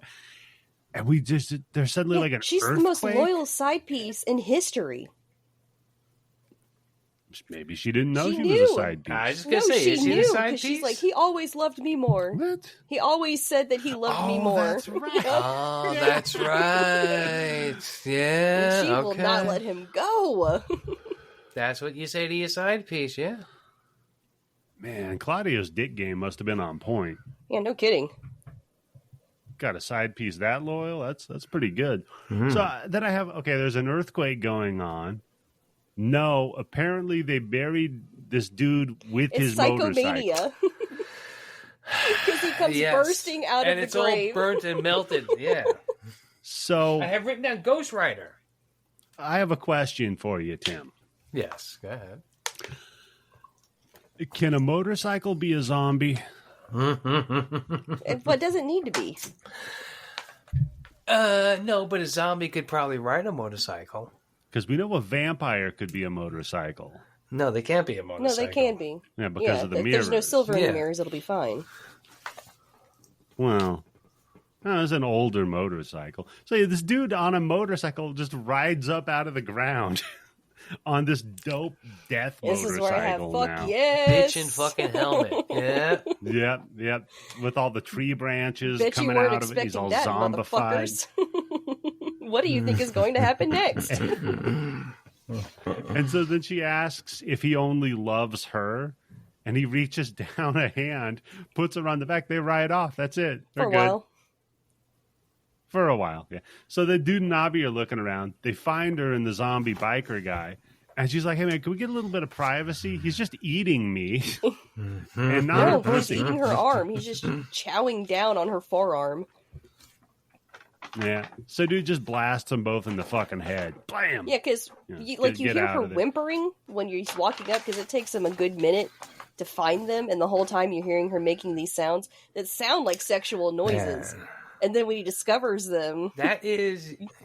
Yeah, that is dedication as a side piece. Is she's getting eaten, but not in the pussy, and she's still going through the fake sounds to please her boyfriend. I like how you just She's assume it's faking fake it. sounds to him. Well, her arm is getting eaten. It's got to be pain, but she's turning it into a sound Maybe like she's sex, into right? it. Oh. Could be into it. Like that. Remember the guy that tried to get the German guy to eat his dick or I thought whatever? he did. Tim? He did, yeah. Then they tried to What? arrest the German. Yeah, this guy wanted a cannibal to eat him, so he met this guy Yeah, on they put up Craigslist Craigslist or ads like whatever a the cannibal fuck. looking for a victim and a victim looking to get eaten. I remember hearing something about that, but I didn't think that They they did actually guy ate his Well, dick. Why but not just it- start off with like his fucking ear? But it wasn't Craigslist though. It was in Germany, so it was Kriegslist. Oh God. And I'm the one who struck out. I love groaners, man. So, yeah, the guy ate his cock.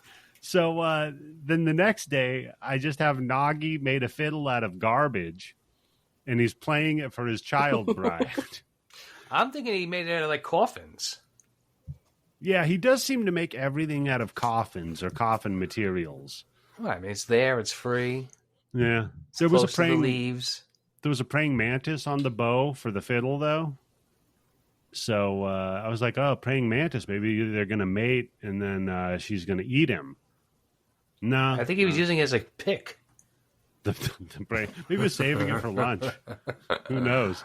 So he digs her up, and the other note I have is: did they bury her in a wedding dress? I thought it was like her communion dress. So weird. Like, don't they wear wedding dresses for their Oh. communion? Yeah, that makes sense. And about Maybe, that yeah. age, yeah. She just had a She's first 14 communion. according to her headstone. Yeah, well, Nagi doesn't know how to read, so it's okay. Yeah, he's not good with math. Yeah. Well, mentally, he might be like 14. I mean, So they that do could make the be- point that he's a man-child. He has the child of a mind in a man's body. Right. Not that that forgives anything, Well, okay. But Yeah, then that's not you get out of jail card for it. jail card free. So then the thing with the skull puzzle thing he puts together later. So he doesn't necessarily really have the mind of a child. He might just be faking it, like dude in Disturbing Behavior, but... Oh, Bill yeah. Sadler. Yeah, why do you think he was putting the skull together? Something to do, I guess. Maybe he was worried about when his child bride skull that he reclaims is going to start Yeah, it said, deteriorating. He's got to figure out how to. Oh, it back that makes together. I sense. said, what a cute Maybe. little love story. So then, wait a second. That blows his story because he's thinking ahead. It's the story of Yeah. It's Literally. the story of the Literally, pedophile yeah. man-child having a cute romance with a child's decapitated head. Mm-hmm. Oh, so it's in- Leon the Professional. Not exactly. She was alive at Yeah. least. All of her limbs. And thank God in the movie they didn't go with that shit too, by the way. Because in the book of it, that's just there. He just, yeah. Anyhow, enough of weird pedophile movies that are not played for being bizarre like this. So, yeah, he digs up the girl and then goes in to kiss Well, her. this is where I have a... She So wakes like up. Rupert comes in and sits down, and like that's when Nagi leaves with 2 plates, and I'm like, if you see him leaving with 2 plates, and he's going outside, Yeah, you call you the know. cops. Mm-hmm. You know something bad's happening. I mean, Yeah, that's not his normal routine.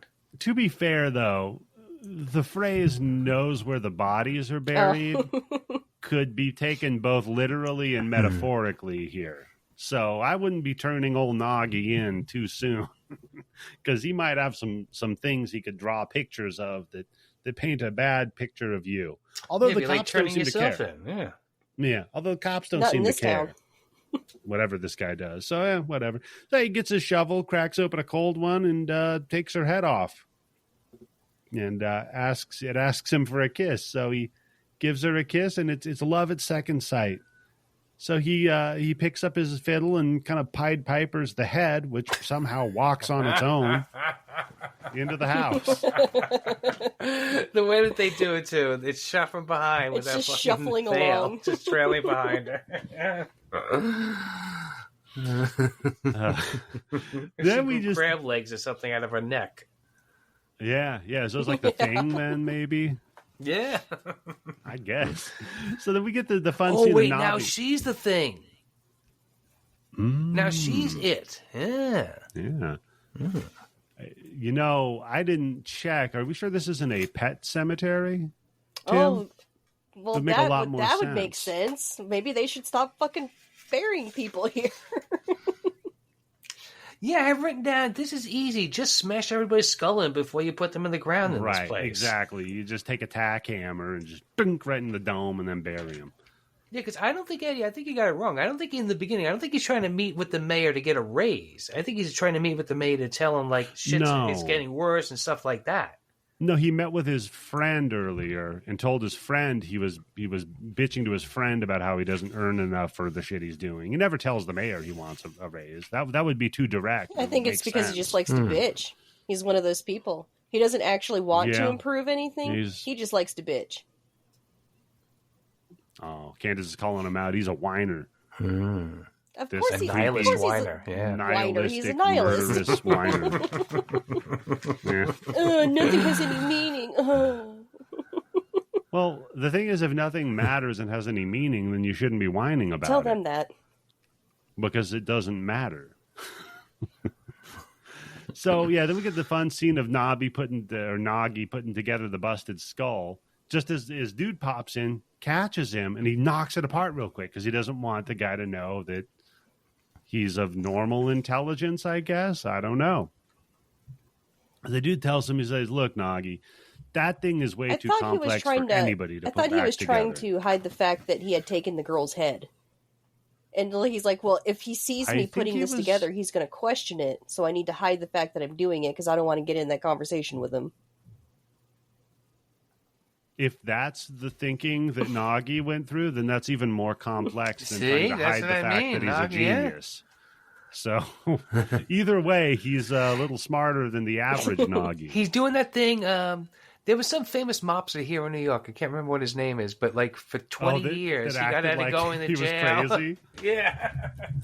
He just walked around his neighborhood with his bathrobe and his slippers in his hands, and the fucking FBI couldn't touch him for 20 years. Yeah, there was, what's his name? Vinny the Chin. Vinny the Chin. Yeah. Because he'd walk around in a bathrobe all over town. That's a great move. Vinny the Chin, yeah. It's comfortable. So he's Noggy the kid fucker. So Noggy the kid fucker. Noggy he goes downstairs, like you said, with dinner for two, his pasta, bananas, and bread. Ugh. I mean, that chick definitely has eyes bigger than a stomach, right? There's no way she's eating that whole plate. Yeah, that's a good point, Tim. Because Noggy has put her head in the television, in the broken television. He's going to have a TV dinner with her, yeah. So, you see him fucking the TV. He's like, Noggy's fucking the TV again. Look, at least he changed, because every time we see him in this movie, he's watching some fucking History Channel World War II airplane dropping fucking bombs and shit like that, and fucking tanks rolling. We all know that this dude's fucking that head constantly. Yeah. He's probably fucked it 3 times at least already. That's weird. It's weird to be a World War II buff in general, but especially in Italy. Yeah, that's right. Yeah. That's a little troubling. That's like being a buff about the Civil War and living in the South. Yeah. Or being a World War II buff and being from Japan. Northern aggression? Yeah, I know, Candice. Yeah, for states' rights. It wasn't about slavery, damn it. It was about walking around with that flag. That's what it was. The stars and bars. So I do get sus on the whole sitch with Noggy. He's like, what the fuck? Okay, something weird's going on. So he heads out to see what's going on outside. Yeah, here's a sound. And he finds that his girlie is back from the dead with the branches sticking out of her head and everything. Yeah, and they make out for a little while. This movie also feels like a competently made full moon movie. It's also got that 90s vibe too. Especially,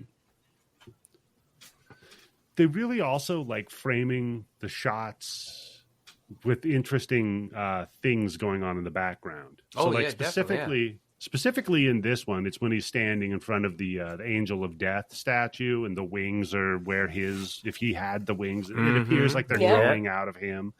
You know, that one, and then the shot from the hospital at the end, from down from the stairwell, blankness around them. They do that shot in a lot of other things, but I think it's much more successful in this one. Like I said at the beginning, right at the beginning of the movie, we see that camera pulling out of the skull and like pulling across the table. I'm like, all right, whoever's doing this movie knows what they're doing. It's very competently shot for sure. Like you said, it's like a full moon movie done correctly. So not like a full moon movie. It's like if somebody knew what they were doing. So a real movie, An A24 movie, you might say. It's the kind of content you would find in a full moon movie, but it's shot beautifully. Yep. So he starts making out with her, and she sneaks the gun away from him, drops it in the lake, and then just starts sucking on his nipples. And I'm like, damn, how good was that pussy? Because she is, again, she doesn't even look human at this point. She looks barely human by this point. She's like some kind of like hag swamp bog creature. And he's like, no, we shouldn't. And Eddie, her or the chick in the tub from The Shining? Which one? Oh, I mean, you have to do one. I mean, she's still pretty. Menage a trois. She's still pretty, but it's, she's so fucked up looking.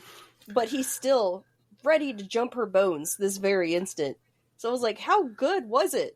He fell in love. And this is not love. Candice, this might be the only pussy he's ever had. I think he's been fucking the corpses. Oh, I'm sure he has. Well, he gets bored. There's nothing to do in this town. Yeah.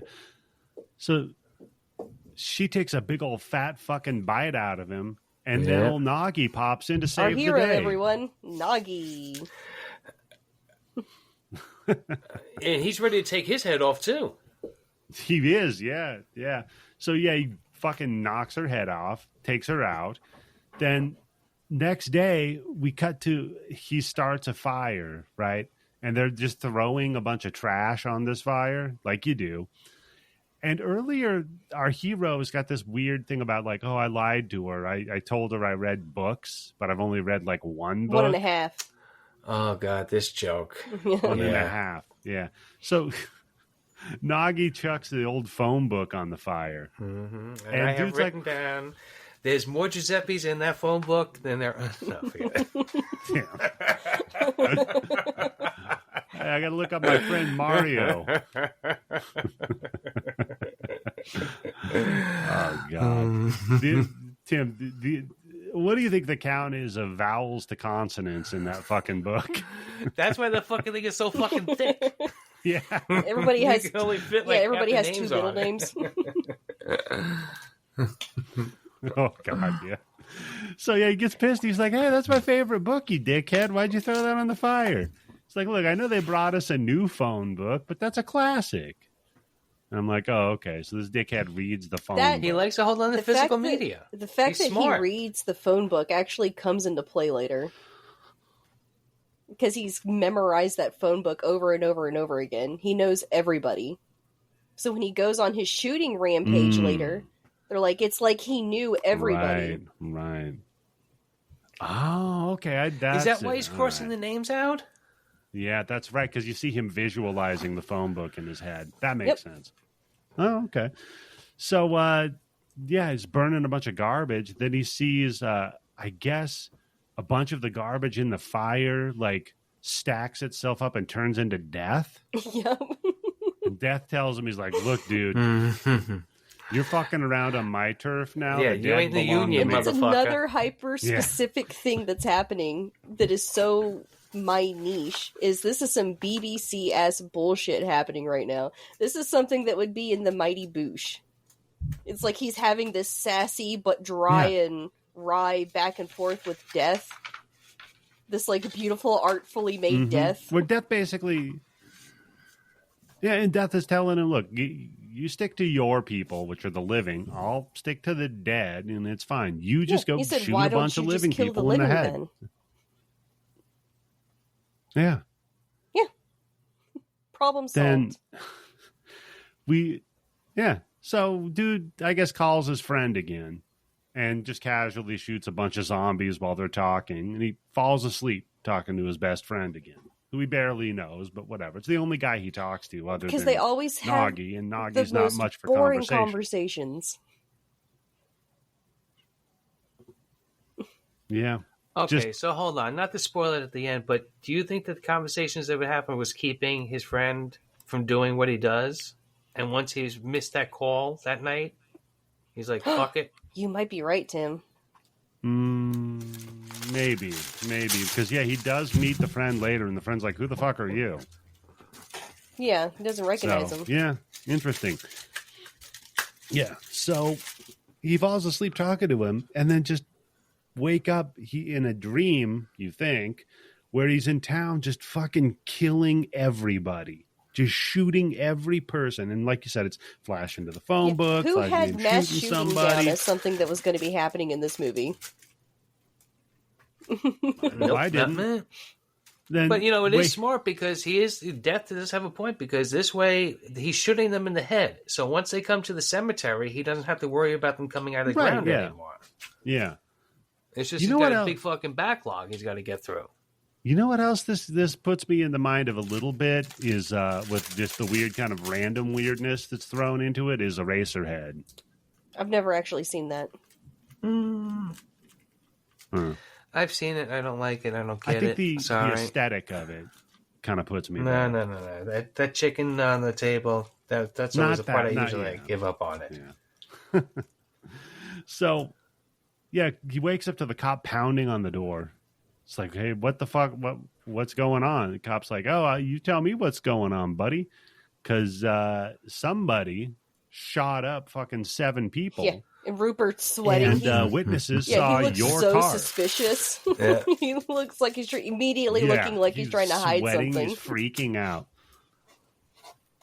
And he's like, well, I couldn't have done that. I was talking to my friend on the phone. He's like, yeah, we don't think you did it. You're a pussy and your dick doesn't work, remember?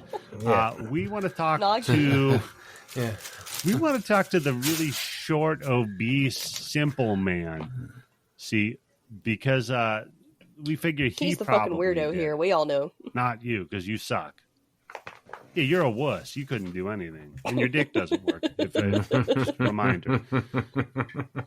So he's like, all right, I guess let's go talk to Nagi.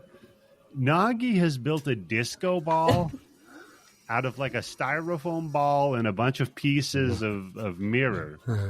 Well, you got to keep her entertained, right? She can't watch TV. Right. There's nothing good on. He's not a great conversationalist. And so he's shining this disco ball into the sunlight and twirling it around while the little girl's head in the TV sings to her. And then they kiss.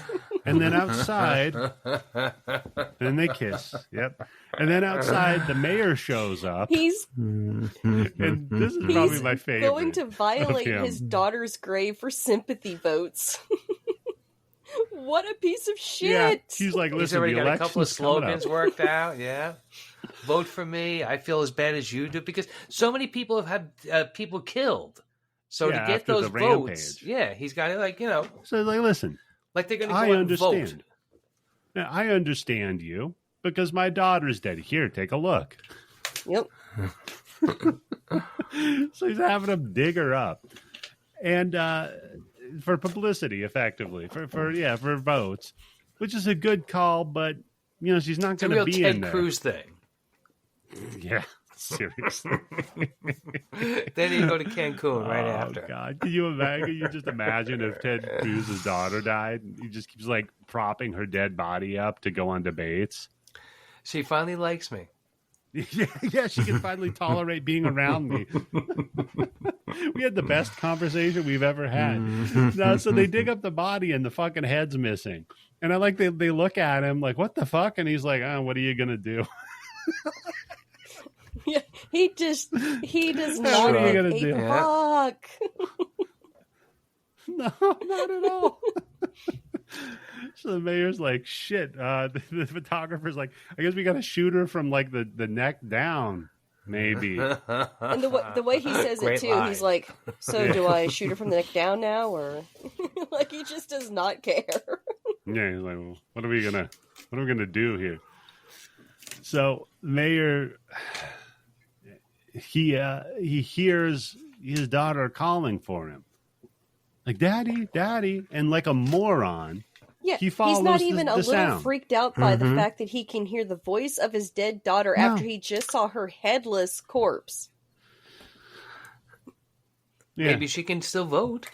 She's 14. That's true. Yeah. Oh, that's a good point. That's a very good point, Tim. If he's really trying to if you can take her on the trail with him, look at my headless daughter. I really can feel your pain. Well, plus if he's running like as, I don't know what the Italian equivalent of a Democrat would be, but they commonly have the dead voting for him. God. Oh my God. I was going through a walk in my neighborhood and someone had a flag up that said Trump 2024, let the voters be heard. And there goes your value of the property down the drain. Yeah. The real estate assessor comes by, just knocks it with zero off everybody's property. A whole new definition Oh, the house of white matches flake. it too. It is a piece of shit. Can I ask one? Does he have a flag in front of his house? Okay, so he's poor. He's totally poor. He's always got like a shit ton of cats and dogs. Poor people always. I like how you equate that. Yeah. No, Tim, that bus is never late, my friend. Flag flying in front of your house, you're poor. Guaranteed. So, yeah, Mayor heads in to find the daughter, walks in, finds her with Noggy. And she's like, "Oh, Dad, I'm glad you're here. Hey, can I get married?" He says, "What are you doing on guy? TV?" Yeah. Hey, what are you doing on TV? Hey, so do you know a He guy thinks it's a commercial that she cut for. Right, yeah. Hey, do you know a guy in television? Maybe I could get some airtime to talk about my campaign. No. So she's like, Daddy, I want to get married to Nagi. And he's like, I'm not going to stand for that. I'm not going to have my dead daughter's decapitated head marry this man. Ugh. She's like, well, I do have a few problems of my own. I'm not exactly a catch. Yeah. So the mayor dude's like, yeah, over my dead body. Get it? She's like, okay. And then, like Carl the Cupcake, flies over at him and just starts biting the shit out of him. Yeah. Yes. Or Evil Dead, too. Yep. So he's being bit by the head, the head of his dead daughter that was most likely getting fucked by Nagi. Yeah. Yeah, who was getting mouth fucked by Nagi. He's got double Nagi. infection and some kind of sexually transmitted disease. Yeah. Well, Tim, what do you think she was drooling out in that TV? Because you see her drooling that weird slimy shit. No. That's a little Noggy Nog A little for egg you. Noggy. Hey, Christmas is coming up, everybody. You want a little egg Noggy Nog? I made it extra thick. You can really feel it slide down your throat, Candice. There could be little chunks in it. Yeah, that's a good point. Depending upon his diet of bananas and pasta. Oh, man. Hey, you know what? It could be vegetarian. You don't know. I don't think we've seen him eating any meat. We saw him eating diarrhea. That's about it. So, yeah, she bites the shit out of her dad, the mayor. And he's all like, by the way, I'm sorry, you just remind me. You know how he always has shit in his pants? Who, Nagi? Whenever he turns around, whenever he turns around and walks away, the back of his pants are wet. Oh, like he shit himself. Yeah. Well, maybe he's wet. Ron Rupert Everett? He's just always horny, Tim. Yeah. He just doesn't know what to say. I like that the mayor just starts yelling, "Save me, engineer." Like, even about to die, he's just like mislabeling the fucking dude. So, dude shoots the girl in the head, and poor fucking Nagi, he's crestfallen. First the TV, then this. Yeah, everything he loves has been shot. And the cop comes in. He's like, "Hey, what's going on in over the here?" one-liner that I thought was really pretty. It was pretty good. Go for it. Before the mayor's dying, he's like, "But I'm the mayor," and then Rupert says X, and then he kills him. I was like, X, not quite as it's been revoked, but it's pretty good. It's pretty good. So then the cop comes in, and he's like, "Oh, what's going on here?" The guy's like, "I don't know." He's like, "Well, it looks like the mayor's dead, and he's in here with you and Nagi." So the guy's all like, "Yeah, well, it's not me. Why don't you take a mold of my teeth?" It's like, I guess you got another unsolved murder then, don't you, cop? And the photographer takes a picture of the whole thing. Yeah, and he's cheesing in the picture. Because, he had to get a picture of the daughter and the mayor. Hey, look, you can't pass up an opportunity to get twice as shots, right? Yeah, that's true. I mean, you brought the film, you brought the camera, you got to get something, Plus, it's such a beautiful day out. You can't waste daylight.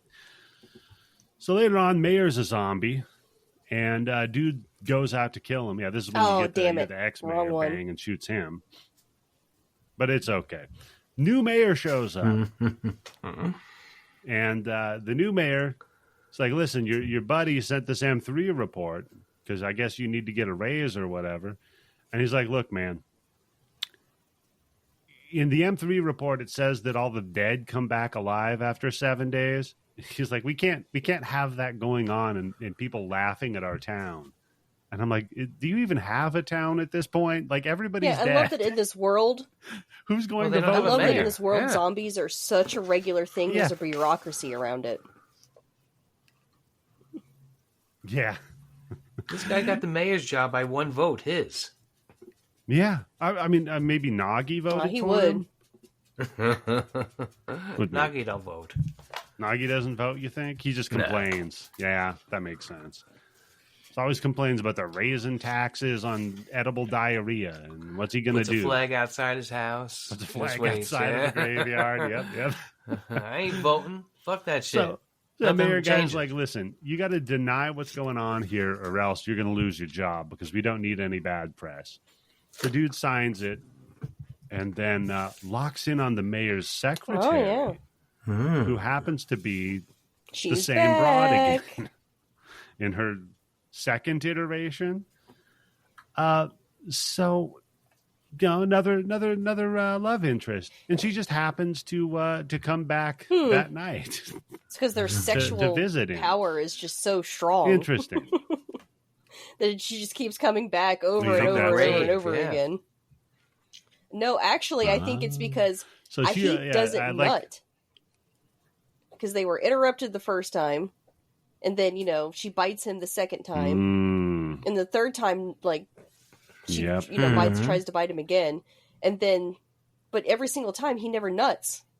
So she's got to get that I think you'll see at the end of the movie, that's when it ends.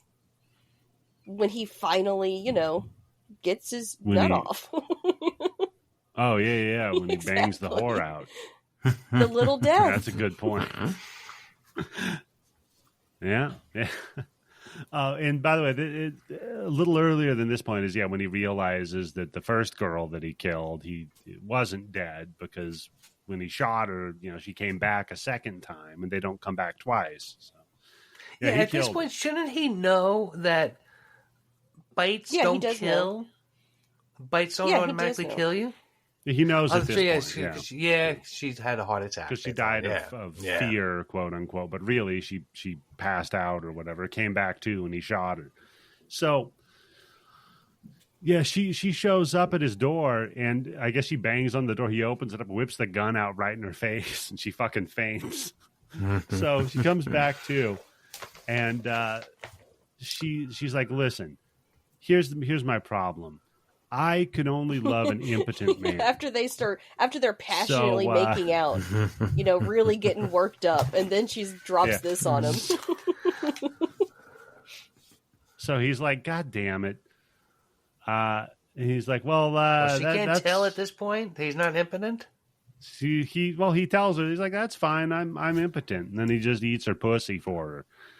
And while he's doing that, we cut to Nagi downstairs. He's like filed this shovel into like the tip of a spear that he's I think he's making getting out ready there. to take his head off. Yeah, I think so. So then he like bangs his head, the main character, and we smash cut to just some doctor giving him pet pills. Like, what the fuck? The jump here made no sense. I felt like I missed like a chunk of the movie had been cut out. So I went back, I rewound it. Oh, and this is no, when that he's was going it. to the dick doctor to get it cut off, right? Oh, yeah, but first he gets up and he like bangs his head against something. Then we smash cut to him at the doctor. And the I'd doctor's have like, to well, hit you're... my fucking head pretty damn hard to go to a doctor the next day to get my dick cut off. So. That's a good point, Tim. So, yeah, he's at the doctor, and the doctor's like, you seem overworked. You sure you don't need some of these legal speed pills we still have in the 90s? Maybe in like, Italy. I don't really need those. What I need is I need like a dictyectomy like, or something. Guys, He's like, what? would it be worth it? Was there any pussy in the world that would be worth it? No. To never have pussy Yep. again? Kids, I'd rather die. No. Okay. Because then you can't Yeah, that fuck. would be the point, right? Yeah. That'd be like saying, they're like You saying, better could you... suck all the nuts I ever was going to have for the rest of my fucking life out that night before. Well, maybe Otherwise, it is love. no. This is just a love story. No. I guess it's got to be, because the doctor is the one who has to talk him out of it. The doctor's like, listen, Apparently, what if I his just... dick, he like looks at it. He's going to do the procedure. Then he looks at it, and he's like, I can't do it. He's like, I just can't do it.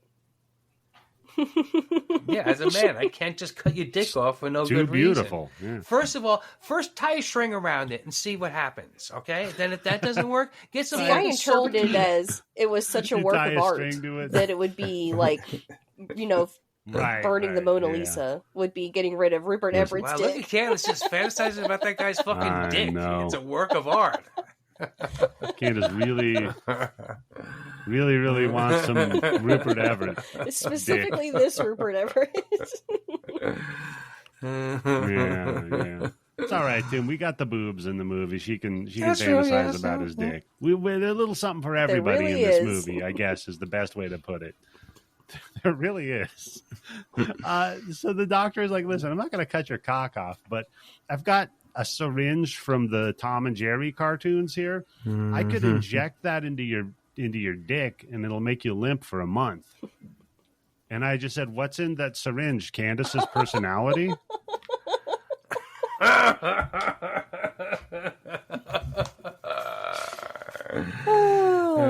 Red joke. No, actually, I didn't write that one down. That was on my head right now. So he gets injected with this shit. The next day he wakes up, Candace, he looks like he's going to die. Wouldn't you? He just had a gigantic needle shoved into his dick and injected God knows what into him. Yeah. And he's like, Nagi, I'm sick. I'm going to die. I think I got an infection from that fucked up doctor or whatever. And the girl's knocking on the door. She's like, let me in. I got to not have sex with you because I remember impotent guys and stuff. And he's like, Nagi, tell her to go away. And I'm like, Nagi can't communicate. What are you doing? This is where I think Nagi shit Nagi his goes pants. over. He's like, This is the part where I noticed it. Yep. Yes. Okay. He might have. That would make sense. He does eat diarrhea, so. Yeah. So then it turns out, because he sees the girl later, he's like, I'm feeling better. Look at me. Got a pep in my step and none in the chamber, I guess. And he runs into the girl, and she's like, hey, listen, bad news, good news here. Okay? So, one of the classic stories. We've all heard it, fellas. We've all heard it. she's like, listen, the mayor raped me. But then to apologize for raping me, And he she made liked it. sweet love to me later. And it turns out, yeah. Oh, we got to do a cover of that. I kissed a girl and I liked raped a it. girl and I It'd be liked like the it. mayor raped me and I liked it. And she liked it. Yeah, that's how you gotta change the lyrics Right. around. Oh, what about the 90s one? Yeah. No, Speaking maybe of Otherwise, the it's just a 90s rape one. song. Hey, I Yeah. kissed a Right. girl. And I do it again. Do you remember that song? Oh, God. Yeah. That one. Oh, man. That sounds like a real Cure song. So she's like, listen, I got no more phobia. And as a matter of fact, I'm going to get married to the mayor that raped me because he's a cool guy. So I guess I can't be with you anymore. I like dicks that work. Also, I told the mayor about you being my soft-dicked friend. And he's totally cool with that. He's like, great, yeah. Hang out with him all the time, yeah. Matter of fact, he said you could, I could keep you in a cage in a warehouse and visit you every once in a while when I get upset. So then cut to him going out to fuck a whore. And I just said, yes. Yes, sir. You figured out the solution. No. That's an accident, right? No. First, he's going out to find a whore because he pulls over at a whore to talk to her, Tim. I didn't see that part, and I guess the negotiations went sour. And I just said, yeah, when all else fails and love leaves your heart, whores are there to pick up the pieces. It's really a service. Yep. God bless him. God bless them all. Yeah. Sorry, sex workers. Just for respect, because I know we have some that listen, I'm sure. God bless you all. Really, you're doing the Lord's work. So yeah, he turns down the first whores, and then he goes and passes out drunk at like a coffee shop or something. And Candice, this had to be the hottest he ever was. I was focusing on the Super Mario Brothers arcade cabinet in the back of this scene. I was trying to see what game that was. Brothers. Yeah, It was Super Mario. Well, it's Italy. Of course it's Mario. They got mad. They're like, this fucking guy doesn't even harass women. What the hell's going on here? The monkey harasses the women? That doesn't make any sense. So, and he just, then all of a sudden these two girls walk up to him. And of course, one of the two girls is his, he said, this is like Vertigo lady. On acid. And they're like, listen, really? I said this is like Knock Knock, but better. Ooh, 10 times better. Knockers, yeah. Oh, God, I saw a trailer for Thanksgiving. I was like, guess what movie I'm not going to fucking watch? Oh, that looks good. It's Eli Roth. What? It looks good. Oh, no. That's true. No. Yeah. Never mind. If it's Eli Roth, fuck it. So they're like, listen, we need a ride back to our place because we're college students. So he's like, that's weird, but whatever. So they roll back to the dorm or wherever they live. And I just have here, I've seen this movie before. It ends really, really well for the guy. Let me tell you. When it's too good to be true, it's too good to be true. So he then fucks her. Finally, in spite of the shot in his dick, making his dick not work for a month. He says, "I don't know if it's going to work because of my medication." That's how strong it is. Your medication's not working. Not only fucks her, but fucks her out. Yeah. Like they're both have that done. sweating sheen on them, sweat. Panting like dogs. Yeah, slipping off the bed. Yeah. And so he's like, I'm gonna sneak out and get something to drink. And when I get back, we're fucking again. And she's like, dude, you finally got laid already. Does the cycle stop now? Of her coming back over and over and over and over again? Because now that it's finally consummated, will she come back? The movie doesn't answer that, so it's up to speculation. Of course not. This movie answers this nothing. Ending. Oh boy, do I love this ending. We're getting there. Oh yeah, when we get to, we're almost there. So he goes out, gets a bottle of wine to quench his fuck thirst, and then the other girl is all like, "Oh, let me help you get the wine." He's like, "All right, cool." Gets a bottle of wine. By the way, we're adding that to your check. Oh, you think it's like the mini bar in the hotel, Tim? I'll bet you it is. Yeah, we got a pack of peanuts in there too. That's another. That's a literal thirst trap. Yeah. Oh God. So she's like, "Listen, 100,000 lira, and you're good." And he's like, "What?" And she's like, well, yeah, we're working our way through college, dummy. What do you think's going on here? She's like, but she told me that she loved me. And she's like, oh yeah, that's 150 then. Yeah, he He's says, like, whoa, he whoa, says he yeah. faked Like, an well, hold on a orgasm. minute. Yeah, the third one. So I guess he's looking to get a discount. Yeah, exactly. Because technically the third one Because he's didn't like, count. but I love her. They're like, well, that's 200 right I there. don't know. It's 250. I don't know. The way she looked after that, I think she owes Yeah, him seriously. some money. Because she... No, she's earning her money. Oh, okay. So that's it. Okay, so yeah, he came 3 times. She came once. Yeah, he came 3 times. It's only been an hour. If it's only 100,000 lira. Mm-hmm. That's a good question. What would the 100,000 lira in 1994 be in U.S. dollar today? And then I'm not gonna somebody's look got that to figure that shit. There's got to be an extra calculator for that. I'm not going to do it. I'm I'd going to look it up. If I here. wasn't going to do it, he was going to do it. Oh boy! So 100,000 lira now, if I'm doing my math right, would be $3,536. It better Tim? be for the whole night. Tim, $3,500 for her. Yeah. Well, look, and you already kind of see what you've been getting, and she's been teasing you nut already for how long? Yeah, I mean, she came back from the dead twice. Plus, how about this? Sorry, people, but bitch is going to take a check. So, yeah, how much is it? No problem. Yeah. Because I'll take 2 hours, please. He's all like, is a check okay? She's like, yeah, that's money. So he goes home. Fuck it, I'll be 3 hours. I'll get my friend down here, too. Yeah. Hey, yeah, let's get Noggy in on it. So he goes back upstairs and she's all like, I'm cold. And I'm like, God, you're talking now? Ugh. So he's like, all right, no problem. Grabs a space heater, fires it up, and throws it under the he sheets. just kills her. with He just fucking kills her. Well, yeah, because now not just her, but everybody else in that house. Yeah, because he doesn't believe in love What is anymore, love? Tim. He just paid for love, what he thought love was. So now he, like at this point, this character's really taking a fucking turn. Yeah, at this point, you know what? I don't relate with him as much anymore. No, look, yeah, he's shooting the guys in the head, going around telling everybody he got a fucking limp dick.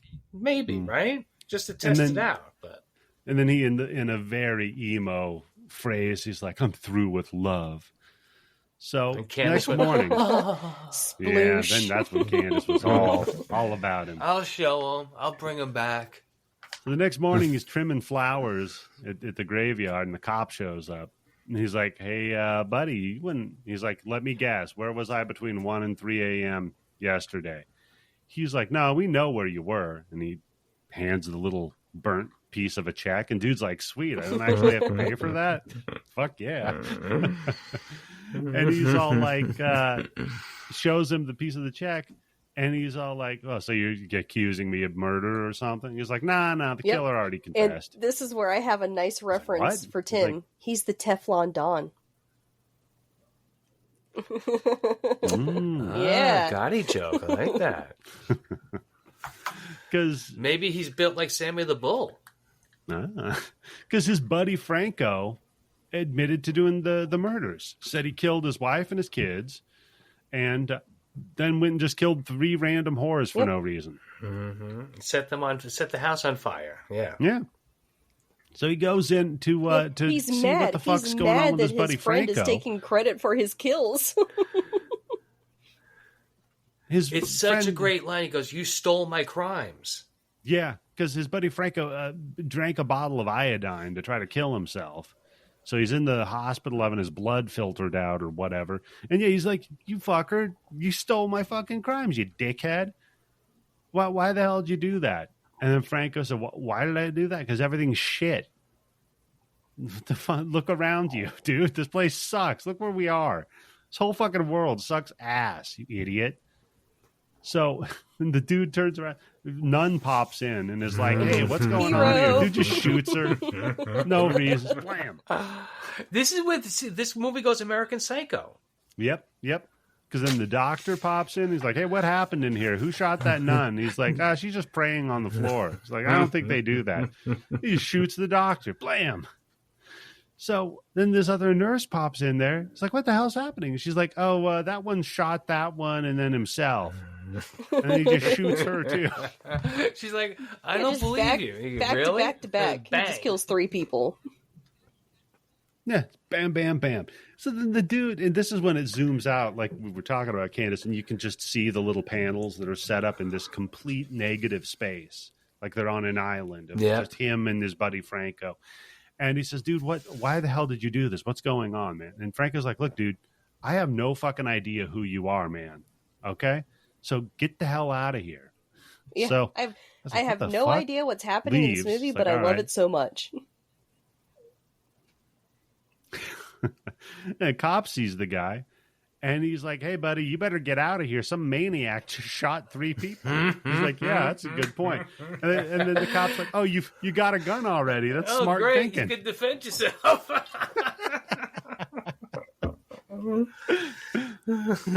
This cop is not Columbo. This dude's like, it was me, you dickhead. But as soon as he screams it, everybody leaves the frame. Again, American Psycho. Yeah. Wouldn't your life be completely meaningless if you had 0 consequences for any of your actions? Oh, God damn it. That'd be so You would good. like that? No consequences? Well, that doesn't mean you have to do bad, fucked up shit, right? Well, that's like I forget who the guy was. There was this debate between some atheist and some dickhead, and the guy was all like, hey, if you don't believe in God, then can't you just go around and kill and rape as many people as you want to? And the guy's like, I do. I mean, no 0 consequences. Like, even the good things you do don't amount to anything. Yeah. Like, literally nothing you do, anything you do has no meaning. So, that's... literally that's where we're at, Candice. That's reality. 100 years from now, no one's going to give a fuck about you. But, I mean, maybe like... they'll be listening to this podcast. I mean, like, but that was, like, your life. Like, that was everything. And you won't die. You can't die in this town. You'll always come back. I guess I don't know. Like, well, yeah, that's the part that sucks. Yeah, you have to keep coming back. That sucks. That's true. At least, like, I understand that life and everything is meaningless as a human being, but at least I have I understand that it ends one day.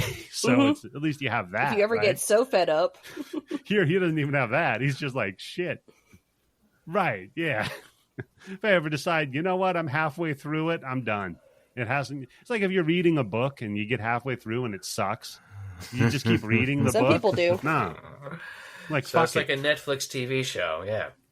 Yeah, it's like a Netflix TV series. Exactly, Tim.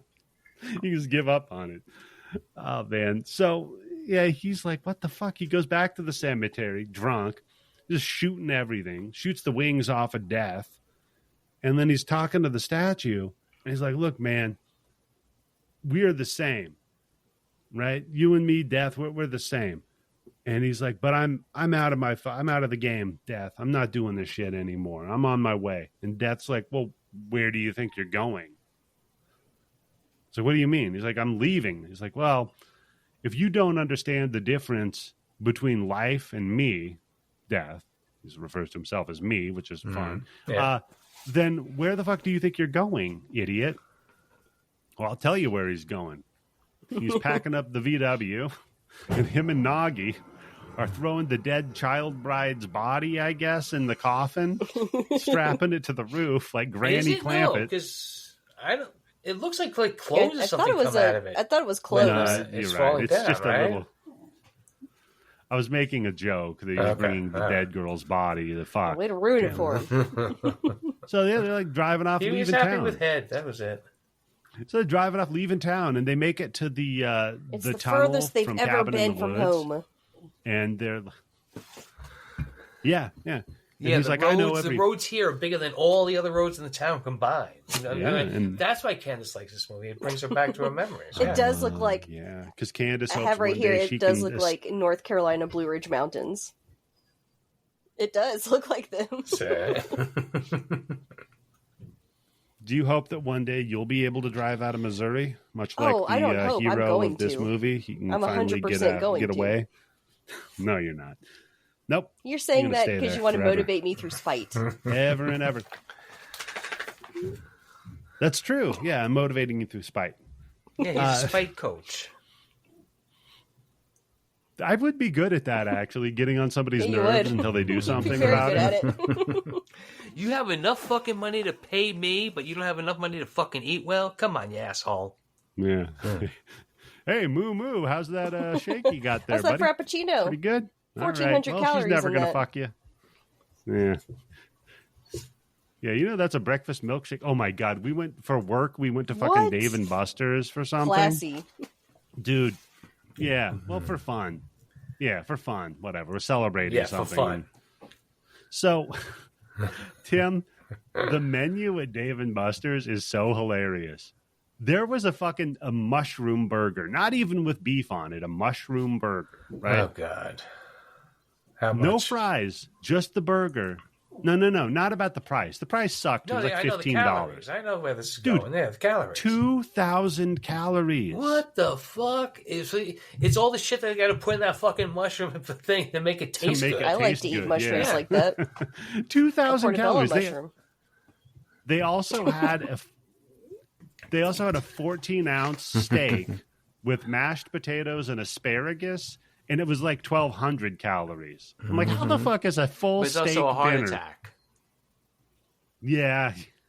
Well, yeah, you burn calories having a heart attack, and they factor that into the nutritional content. So these dickheads, And like, this they is drive off, right? Where I have my notes. they hit Eddie the and tunnel. Tim They're are like- going to have no idea what hit them, like these guys.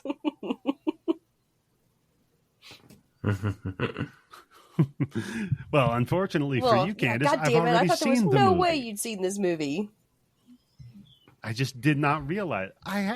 You know what? And like I said, until that fucking will-o-wisp, until what were they called? pussy will-o-wisps? Sploogies or whatever in Scotland, the cummies. Yeah. Until that scene, I was like, this seems familiar, but that scene, I was like, fuck. Okay, I've seen this. So they drive through this tunnel, and as soon as he gets to the other side of the tunnel, he slams on the brakes because the road ends. And there's nothing but a cliff that is rapidly crumbling. It seems that where they are, the rest of the world does not exist. So Just more mountains, yeah. Yep. So Nagi gets out, he hits his head on the car, and when he slams on the brakes, bam! Nagi stumbles out of there. He's all bloody and struggling and laying on the ground finally.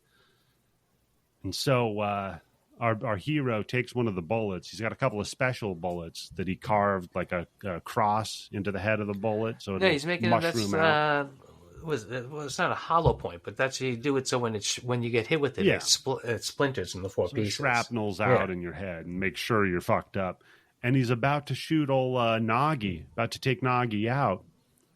And Nagi wakes up, tosses the gun off the cliff, and he says, "Hey, could you take me home, please?" And then the other dude just says, "Nah," like Nagi would. And that's the end. Mm-hmm. No, that's not the end. You forgot the best part of the fucking No, movie. that's the end. The pièce de resistance. It's when Okay, it and what would that zooms be? out and they're in a goddamn snow globe. It's such a. It's Oh, such a that's fucking right. Up you, like fuck you, like It's The finger, like Shining. a middle finger up salute to everybody watching this movie. You thought there was a message here? You thought this was something profound? It's not. It's so fucking stupid. Could you have picked a stupider ending? Yep. So Oh, that's right, because it just starts to fucking snow all of a sudden too. While they were alive. and it's a snow globe. So Fucking instead Twilight of Nagi, Zone rip-off motherfuckers. so instead of Nagi, Tim, it should have been named Tommy, like in Saint Elsewhere. Oh, that's right. Yeah, The little the whole waterhead universe is kid connected to that Yep. kid. Yeah. Yeah. Shaking There- the Tommy snow globe. Wiseau. Is there right? a worse ending Tommy you could put on Wiseau. something? Yeah. I don't think there is. Oh yeah, yeah. Yes, have you I've seen seen that American movie. Werewolf in Paris? Oh. Basically, the entirety of the movie you could put. And it would be much worse. No, this ended how it's supposed to end. It doesn't matter. Nothing fucking matters. And there you go. That's it. That's Cemetery Man for you folks. I got to say, enjoyable fucking watch. I had a great time watching. I was really, the way Candice was building this up, fucking tweeting about, will I be a co-host after this? I'm like, this is going to be some fucking Axum shit she's giving us, right? No, nothing that bad. I thought both of you were either going to love it or you were going to think it was the stupidest thing you had ever seen in your entire life. It was good. It was enjoyable. Yeah, good, because that definitely walks a line. That validates my new fandom for this movie. Too. Well, you are well validated in your fandom for Cemetery Man, and everybody. You got a problem if you need validation from me and Eddie. You're my only friends. You got to go pray or something. we're your Nagi. So, folks, that's going to put a button on the month of October for us. We're going into November. Oh, boy. You think I'm excited now. Okay. What's happening in November? We're taking another detour along with Nagi and our hero, Francesca. So next month. But we're headed away from the November, 90s. What do you think is the number one season? You would like for shopping, buying stuff. Like, what's the stuff you kind of like to buy in November? They go on sale. There's big releases. Probably consumer electronics. What if I told you that video games are always November's always an auspicious month for them? That is very true. Most of the big releases come out around November. When they have their biggest sales, it's when the biggest games come out. It's always around this time period. So I decided we were going to have our one-off month in November and make video game movies of the 90s. Yep. Oh, it's going to be so much fun. Yeah, so you're talking Double Dragon. Mortal Kombat. Talking Mortal Kombat. The tape that broke my fucking expensive VCR. Street I'll never Fighter. I like Tim's pissed that Street Fighter. Yep. One of Raul Julia's greatest performances is M. Bison. By the way, it's weird that they called him M. Bison in that because that's a localization it was supposed to be Mike Tyson. Because M. Bison was supposed to be Mike Tyson, and it was supposed to be Balrog. But then Balrog was, just to avoid, I guess, Mike Tyson figuring it out and beating them up or something. So they changed it to M. Bison. What about The Wizard? That's a video game we have one floater. With that fucking Savage kid? Yeah, with that Savage kid. That came out in the 90s? I know. No, that was 1989. He was also in an episode of Law and Order SVU where he played a rapist who ended up firing his lawyer so he could be the lawyer and prosecute and cross-examine the rape victim. Couldn't spit that out. Sorry. Did so on that episode of Law and Order SVU, was there like a dude narrating his internal monologue? No, that would have been great. But remember, the way it opens up is he's playing poker with his wife and a couple of friends, and the doorbell rings, and he goes, "Who's that?" And he goes over, and he goes, "Who is it? Hello?" And Chinese food. And he goes down. Obviously, I don't think they've established that he's ordered Chinese food in this thing, because otherwise he would be expecting the guy to be delivering it to ring the bell. And there's a bag of Chinese food in the middle of the street down his stoop. And as he goes down it, that's when the SVU cops come out and arrest him for rape. He fell for it. Oh, God, that's right. That was Daniel Stern that did the narration in Wonder Years. Yeah. Holy shit. Yeah, I forgot about that. Was he ever on SVU, Tim? No, I don't think so. Well, maybe one day. I would remember because I'd be like, oh, that's a Home Alone guy. He really upped his crimes. Unless he broke into a house and raped a kid or something. So that about does it for this episode. Tim, we'll go to you first, buddy. Do you have anything you want people to pay attention to on the internet? Well, I think I have a couple of mini bins coming out. I think I'm going to be doing a Camvember I don't know if it's this week or next week. I think it's this week. Fantastic. Got something coming up scheduled to record on everything I learned from movies with Daniel. I think we're doing Mind Trap. Fun. Yeah. Love that fucking movie. And just this show also. And not on Dead Man on Campus. You will not be finding me there. So You mean don't Dead pay Man attention on to that. Campus? Yeah. No, yeah. No, you're not going to be on there. That's I for put sure. something what fun about and you, new Candice? on my socials. So if you follow me at Horror Hoochie on Instagram and Twitter, you can buy me shit. I put a link to an Amazon wish list on all of my bios. And I'm like, hey, why not? Yeah, you can. Wait, you can do that? Yeah. Oh my god, what are people going to buy for you? Can they No, buy it's anything, or gotta does it be have to on be the something list. that's on your It's got to list? be on the list. Really? I already checked. All right, just Candice, just off the top of your head, just what are a few things that are on your wish list? A ton of books. What do you mean, really? And also, there's a piranha plant lamp that I wanted to get, but husband won't let me. Everything that I want and my husband won't let me buy is getting put on that list. So Yeah. to show up Mr. Candice and to cause problems where Candice is going to have to prove she didn't go out and fucking sneak by. This is with his full consent. He knows Censorship, exactly yeah. what I'm doing. See, I was trying to I buy knew it was you gonna be lifts something for your demeaning. shoes. She wouldn't let me. Well, that's what she needs the books for. Right. Yeah, when she's done reading them, she can just glue them to her feet. Those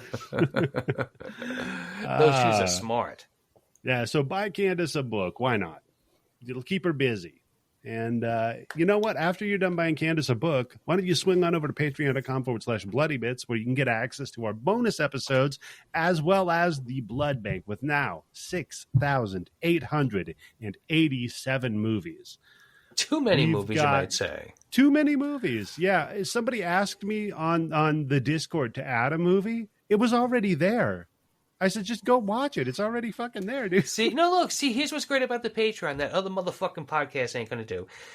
That shit was already on the blood bank, and it was easier to get in touch with Eddie to ask him to put it on the blood bank than it was to search the fucking blood bank to begin with to see if it was on.